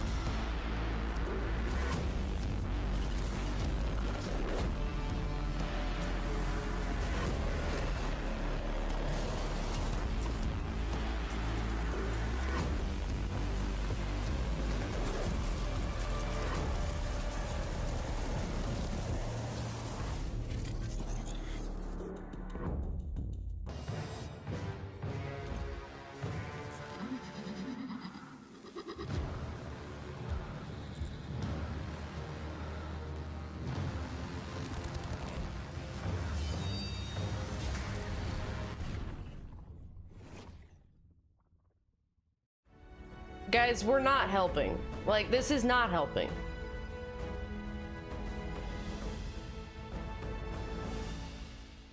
So Immortal Gates of Pyre is an attempt to modernize and make more accessible the RTS genre. Why they gotta while goon the shit out of it? simultaneously keeping all of the complexity and the opportunities for mastery that have made Murder RTS Mandate so of 10 months? popular over the years. So it's I would refer to it as a Blizzard-style RTS. The fast action, big battles, very tactical, kind of very rapid-fire chess. We realized that RTS, in part because it was dominated Why by not? a few big Because it's players, cringe. never really went through the kind of indie transformational experimentation. And goon Some of the baiting in your companies that game tried makes to me do take so your did game so less by stripping seriously. away I features respect it or less. losing some of the things that really made RTS great. In And the so do early lots of days, people, we because then they surveyed just, a lot of they players literally in will only both think of your MOBA game as goon baiting and RTS not communities, any and substance. found that they really loved the fantasy of commanding an army. RTS, at the end of the day, if you were to strip it all away, is just you're commanding an army, another guy's commanding an army in real time. Yeah. It was literally in the first Because game. you get individual Yeah, unit control, it I can be flushed very Atomic Heart, overwhelming guys. I because don't you're know also what you building want from those me. units, because you're building a base, because you're having to do so much. I didn't fucking macroing finish it, along man. with the microing simultaneously, that for most players it just gets overwhelming. I think and the hot complicated. And robots so are fine. We by the worked way, through it kind of line the by hot line, robots trying to are figure a out what part are the rogue of tasks, whatever what are the shit things they that want to players make. are required But to do I think that the are not really close up on that decisions, girl that are walking more just forward on her chores, crotch shot, right? And how do 1 we centimeter make away from her more fucking and more of the labia for complexity no reason in the game, but isn't funny, dog. It's not a vibe. It's not. And then simultaneously, how do we hey, create you a can get world of horny experiences and buy our game modes game. that people want to be a part of? We want to take this genre and show people this genre isn't dead. People want this fantasy. They want this experience. A lot of it has to do with things like the UI and the UX, the unit design, and a lot of that opt-in complexity. So, for example, in most RTSs, you always have to be building workers. If you're not building workers, you're You play falling behind RTS on your games? economy and I've you're screwed. played The correct them. move, I've played with them very few less exceptions, in the is last to couple build a years worker because every they're chance you just, get. you know, So there we really made that hasn't been a lot of automated, them. but have a toggle. If you But want to turn it off, you I can't. So played if you're a trying to fair do amount of a RTS specific games. timing attack, you can, but we took that complexity away. One of the other things is how in MOBAs you have a unified command card, right? All of the abilities and castable abilities on your hero are easy to reach. You can hit all of those buttons very quickly. Oh yeah, I was gonna try out Total We 40K. redesigned the UI UX to be the same way. So you can select your whole army with Probably one gonna be button really by default, fucking shit at that. And then all of the abilities, castable abilities of your army are also on that one unified command card. One of the things that people often tell us is that when they watch our game, it looks like an RTS, but when they play it, it almost plays more like a MOBA in terms of how they're commanding their army. Our early idea was if we bring the top, 10 modders within generally the strategy Devs gaming are just space, afraid we of the bring them all non-attractive together, / hot and we say, characters if premise, we so were to they're come just doing together the and same as build a Stellar game Blade. that truly is the So next what are you saying? They're generation afraid of their RTS. character What not does it being look perceived like? as hot, so they And have that's to what we set out to do. sexualize The them? 1v1 or 2v2 PvP. Yeah, your character can only be hot if I could they're see her similar fucking to a labia, StarCraft dude. or a StarCraft 2. That's all that really matters. We did redesign the maps and we redesigned the mechanics. I don't think they're in a way worried about that. 2v2 is actually really, really fun. It's a core support I don't think they're thinking gameplay about that. mode. And players, including pro players, have actually really enjoyed doing 2v2 tournaments. But the ultimate goal is to destroy the enemy's town centers, and so it's kind of a tactical back and forth with counters and strategic snipings and using immortal abilities in clever ways. So it's great for mastery and laddering and skill gain. Ultimately, at least the goal is to have other PvP Whatever they're modes thinking that are about, more it doesn't. casual or more playful. It isn't making Kinda a better some game. chaos Hot modes, take, auto battler dude. modes, Porn things like game that, where characters if you just have 10 design minutes and is you wanna not the have a beer same while doing as it, good and you character wanna do design. something that's a bit strategic, but you don't want to get that sweaty. We want to have those experiences Example, too. Cammy That's a in big Street part of Fighter the target is market that we're hot, looking at but is people also that good like to character be design. challenged mentally, Memorable but character don't design. necessarily want to try to do the crazy APM and don't want to get too invested in the competition. We want to do a full grand campaign. The inspiration for how we kind of want or how we see the ideal campaign, But if we can build it, is very Cammy similar to Dark isn't- Crusade. It's a grand How should I campaign. say? You can be Cammy kind of isn't any of made these different to factions look and conquering territory like a and sex doll. building new and unique stories.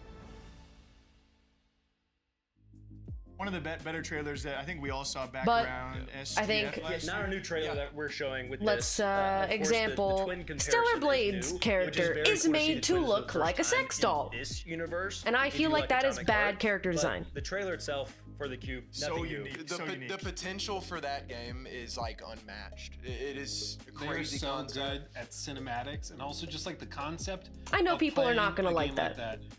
with the map constantly changing. But I'm the being changing. honest. It like breaks my brain to think about, but in a fun way. I think. Like different terrains, different weather. Yeah. They show that sliding clip where she's Wasn't that a sliding, real and then lady as in the mocap? cube is apparently rotating. Well, we don't know how that mechanic even works with the Well, I'm map. assuming you can fall off. Like if you fall you would off the think, map, right? you just. Yes, I'm sure of course, her There's being a so real many lady gameplay mechanics already we is saw from that short trailer. You saw wall running, excuses you the saw just, like, ladder traditional shots where you gunplay. stare The up other her cool part to asshole me while is she's that wearing a it's thong set in bikini. a universe that Oh, people yes. have already been a part of. somehow. And the Very- cutscene very- shots of her the World of Atomic panties and Heart's very upskirts interesting. constantly. It's kind of like it is Soviet Russia in an alternate timeline where they've mastered robotics, but then there's like evil robots. And in terms of vibe, it's kind of like Soviet. That's duality, yeah. Yeah, it's a vibe. That's a good way to put it. And what's interesting is that from the original game Atomic Heart, one of the She's the primary things modern people loved about it Bayonetta. was, like, boss fights, No! and then, like, She's the outdoor not, you environments and the art fucking direction. moron! And that is just the cube.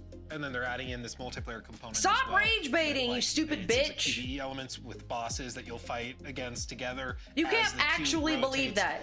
I can't wait to find out more. I love how open-ended they are. Munfish are like, we are all curious because we don't know the exact direction they're going and where it could end up. And I was trying to pinpoint like what game I was looking There's at. lore Because we are gonna to flow into Bayonetta Atomic Heart, and I love that tie between being those worlds. the way looking the way she is. Bayonetta is good character design. IMO. Destructibility and cube movement we She's saw when the finals like first released, sexual there for was a something about that reason. aesthetic that I also For saw, I her was like, okay, lore, now for I'm her instantly locked character. back into this. Stellar Blade is a DLC sex people love. doll There's already because they Atomic just Heart 1 and wanted 2. their This character is to their look like a fourth and final sex doll. DLC for Atomic So Heart. they could show And, off her when fucking we saw the trailer, we boobies saw the and her screenshots. butt It adds and new upskirt environments. shots, It looks man. good, you know. Then the third game on our list with that one was Immortal Gates of Pyre by Sunspear. IMO.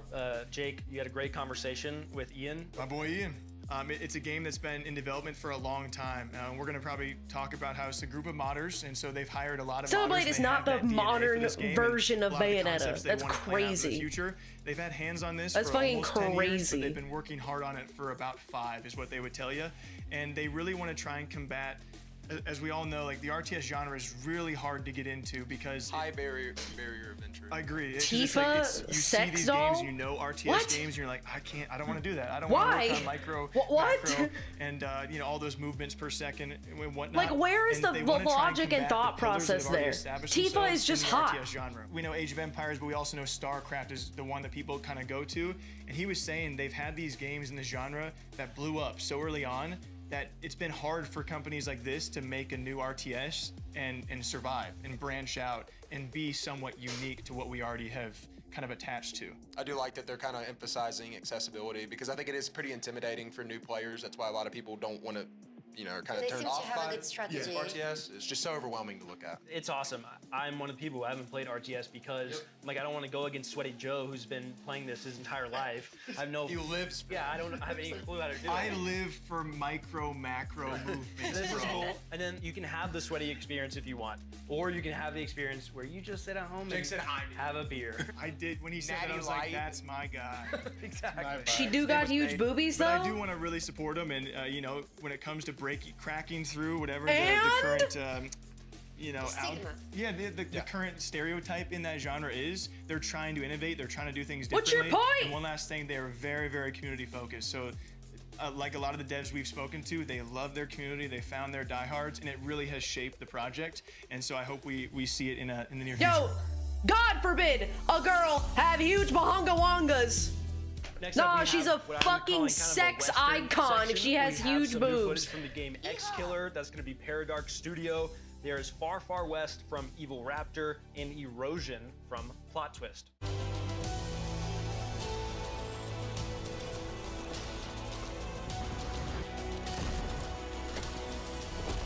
She's meant to be sex appeal. Tifa?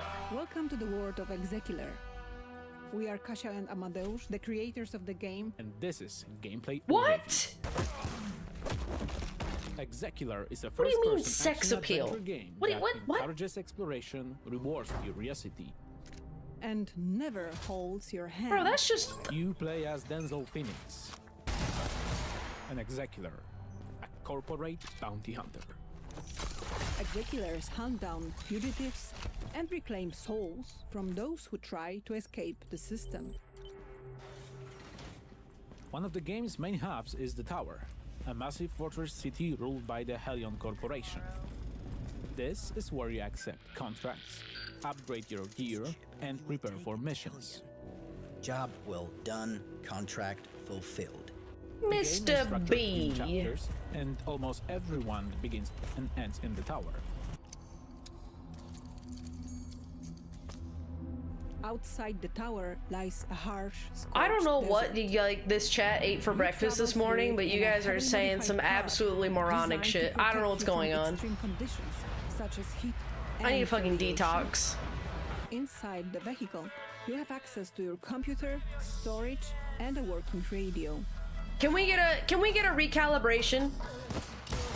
I'm gonna need a I'm gonna need a chat recalibration.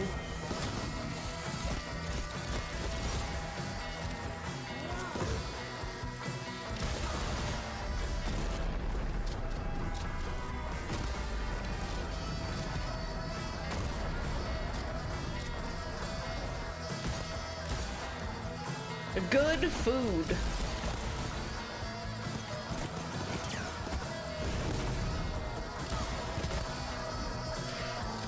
that the UI doesn't look like an afterthought. It looks like purposefully made to add to the Survival is a immersion. core part of the experience. That's a lot of things I've been seeing in these trailers today, is that the UI looks like forcing players to make generic, about what to carry but this looks and what actually to leave behind. this is kind of cool. Hellion's high-tech systems allow you to hack devices, pick locks, and access restricted areas. Your cybernetic implants help you uncover hidden elements and investigate the environment.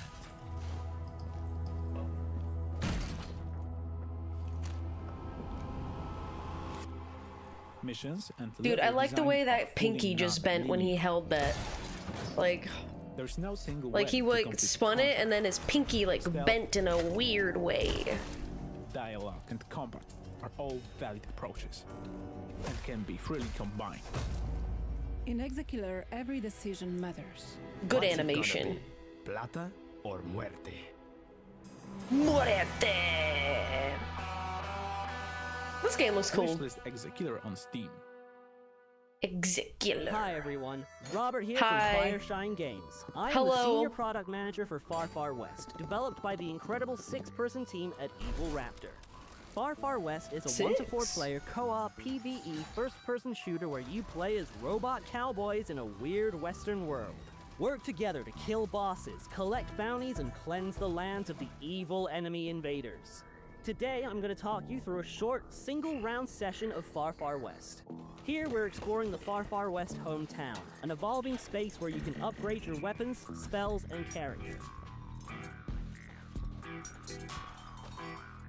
Once the team is geared up and ready to go, we can pick the bounty we want to hunt and drop into the game.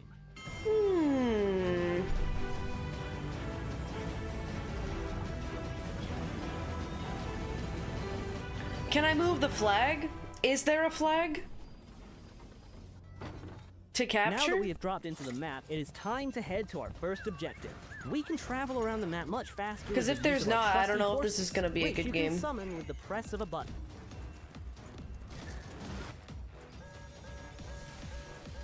When fighting enemies, I can use different firearms and a variety of spells to do damage. Yeah, or but can you heal lower myself your and teammates. DPI? Clearly. Spells and guns can also Nah, be you comboed can't fucking together to aim, make bro. their effects more powerful, spread their damage further, or even create new spells. To summon this boss, we need to do the obvious. Launch a nuke at its nest. Of Let's course. get this rocket loaded with explosives and shoot it into the sky. When playing co-op, you have to work together as a team to complete the objectives and defend yourself from enemy attacks. Right now, we're throwing sticks of dynamite to my teammate for him to put in the rocket, of which he is actually only catching a few. While carrying out objectives, you will attract the attention of the enemy horde. You gotta who let will him try know and you're stop throwing them. Now we have the rocket all powered up, let's launch it at the boss nest to really make it angry. This bounty is far from over. Now we have to take the beast down. Let's summon the boss and get this party started. Let me see this boss.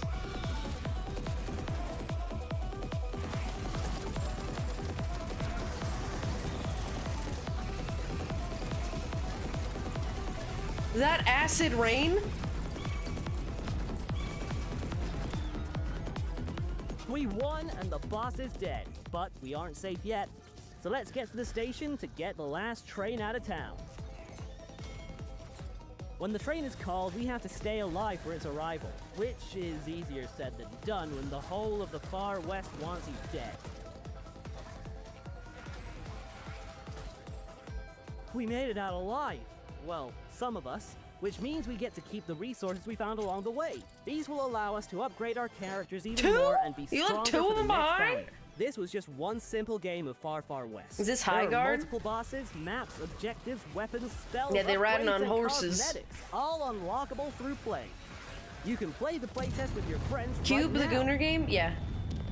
That's the Cube. As a parent, you've got one job. Protect your family. Wait a minute, I've seen this. Whatever happens, you do it or die trying. I gotta find my daughter. You don't stay dead for long.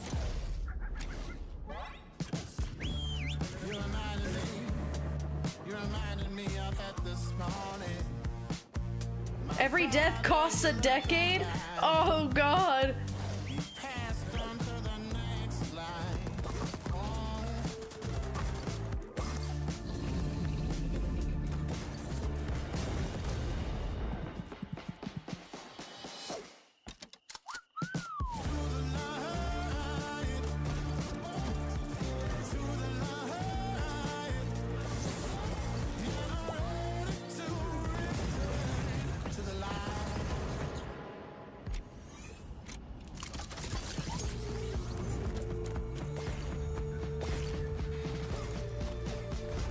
We finally get to our daughter and she's fucking dying because she's 70 years old. Like Interstellar.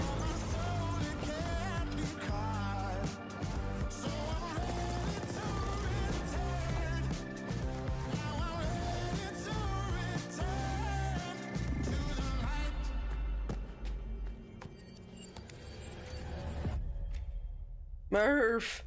Don't let me leave. Erosion. First up, we saw That's X a Killer. good ass That's name, coming from by the Paradox way. Studio.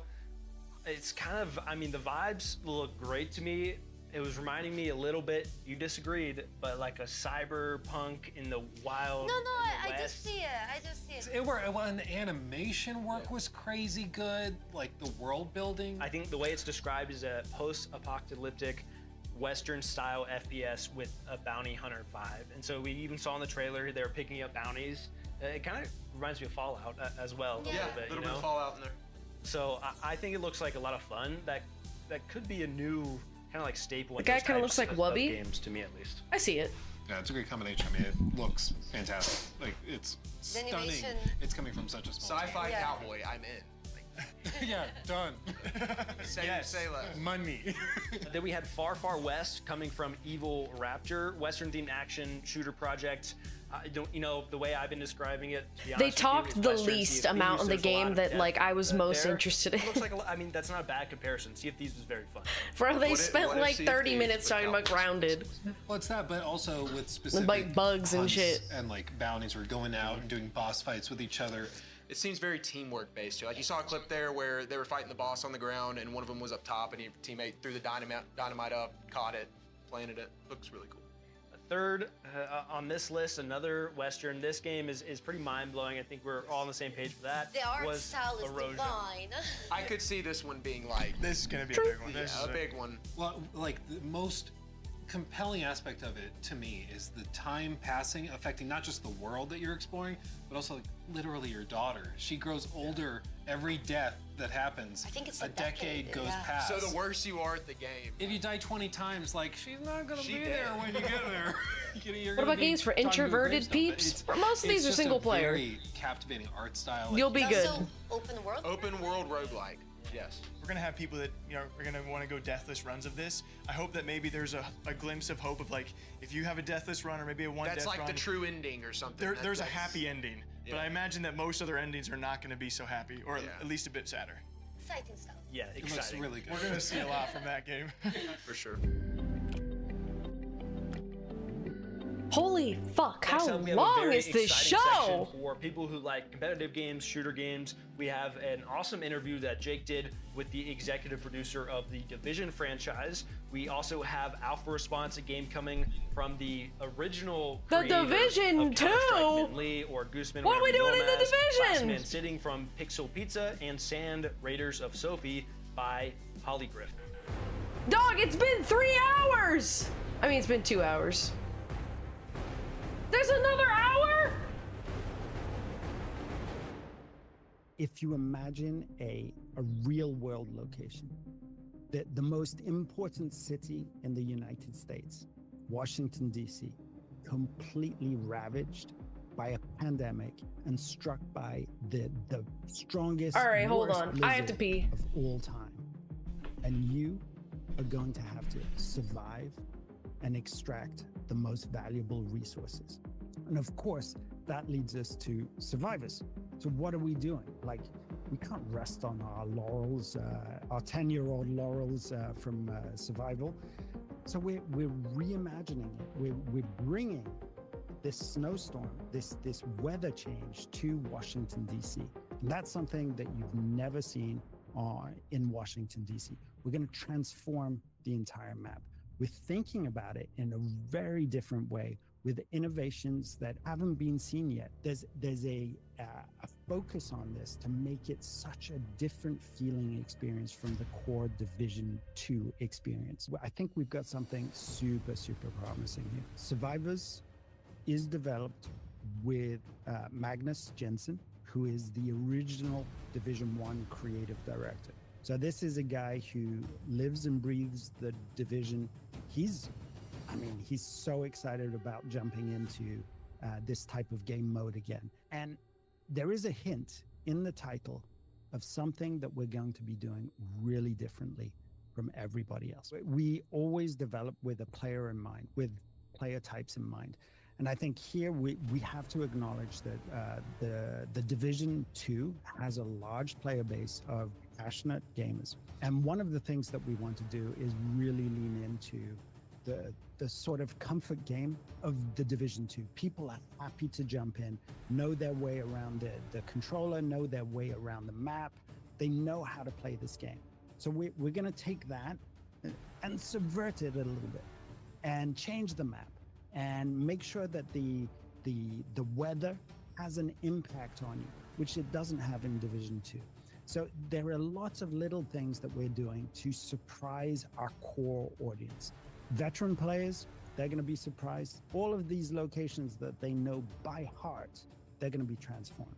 So the Division 3 is in production, right? This is not a secret. It's been announced. It's shaping up to be a monster. I can't really say anything more than that, but this is within these walls in Massive. We are working extremely hard on something that I think will be as big an impact as Division 1 was. There's a team in Paris working on this, and they're putting the final touches on a mobile execution of the promise of Division 1. So Division 1, New York, pandemic strikes, take back New York. This is a brand new story with mechanics that are really fine-tuned to a mobile phone. Graphically, this looks like a PS5. You may have seen the adverts for it. It looks phenomenal, really, really good. It plays really good. And it has a few innovations. You know, the Dark Zone, this area of atypical PvP.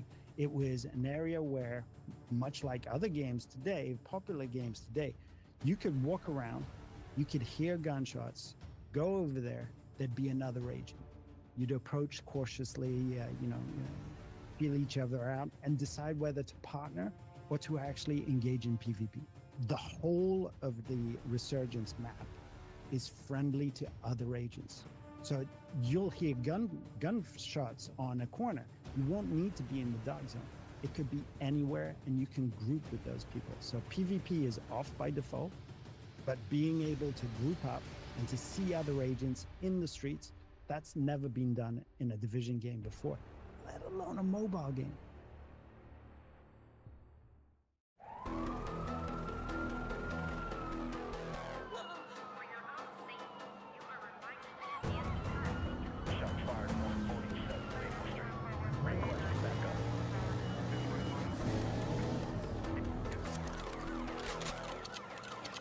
Guys, what the fuck did they say about the Division? It's a mobile game? Pog. Alright, so I did not realize how long this would actually be, and I thought it was about to end. I'm gonna get on the game, and we can just have this, like, up in the corner until it's done.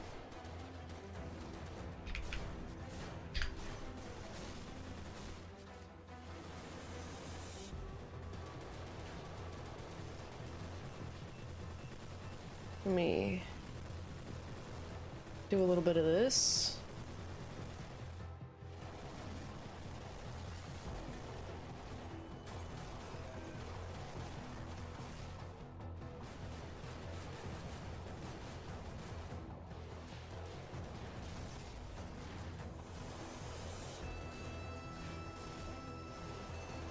Actually, wait, can I do this? And then this.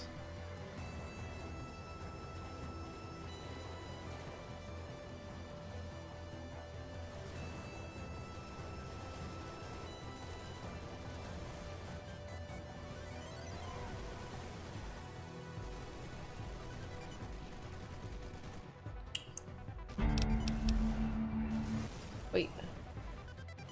Let me move this actually over here.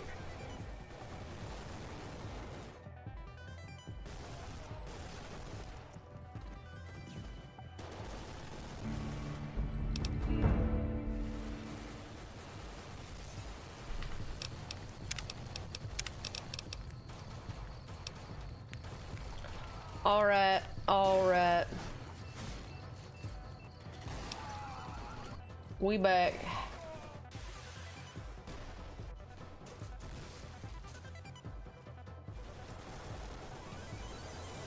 Putting this in Fallout New Vegas. Let me get my where'd it go? Got it.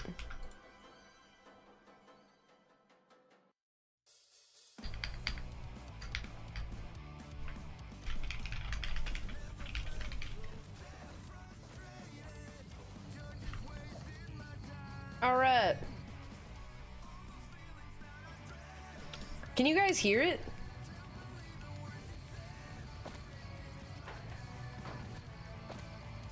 All right. So we were gonna go next to this way. I remember now. The Black Rock Mountain.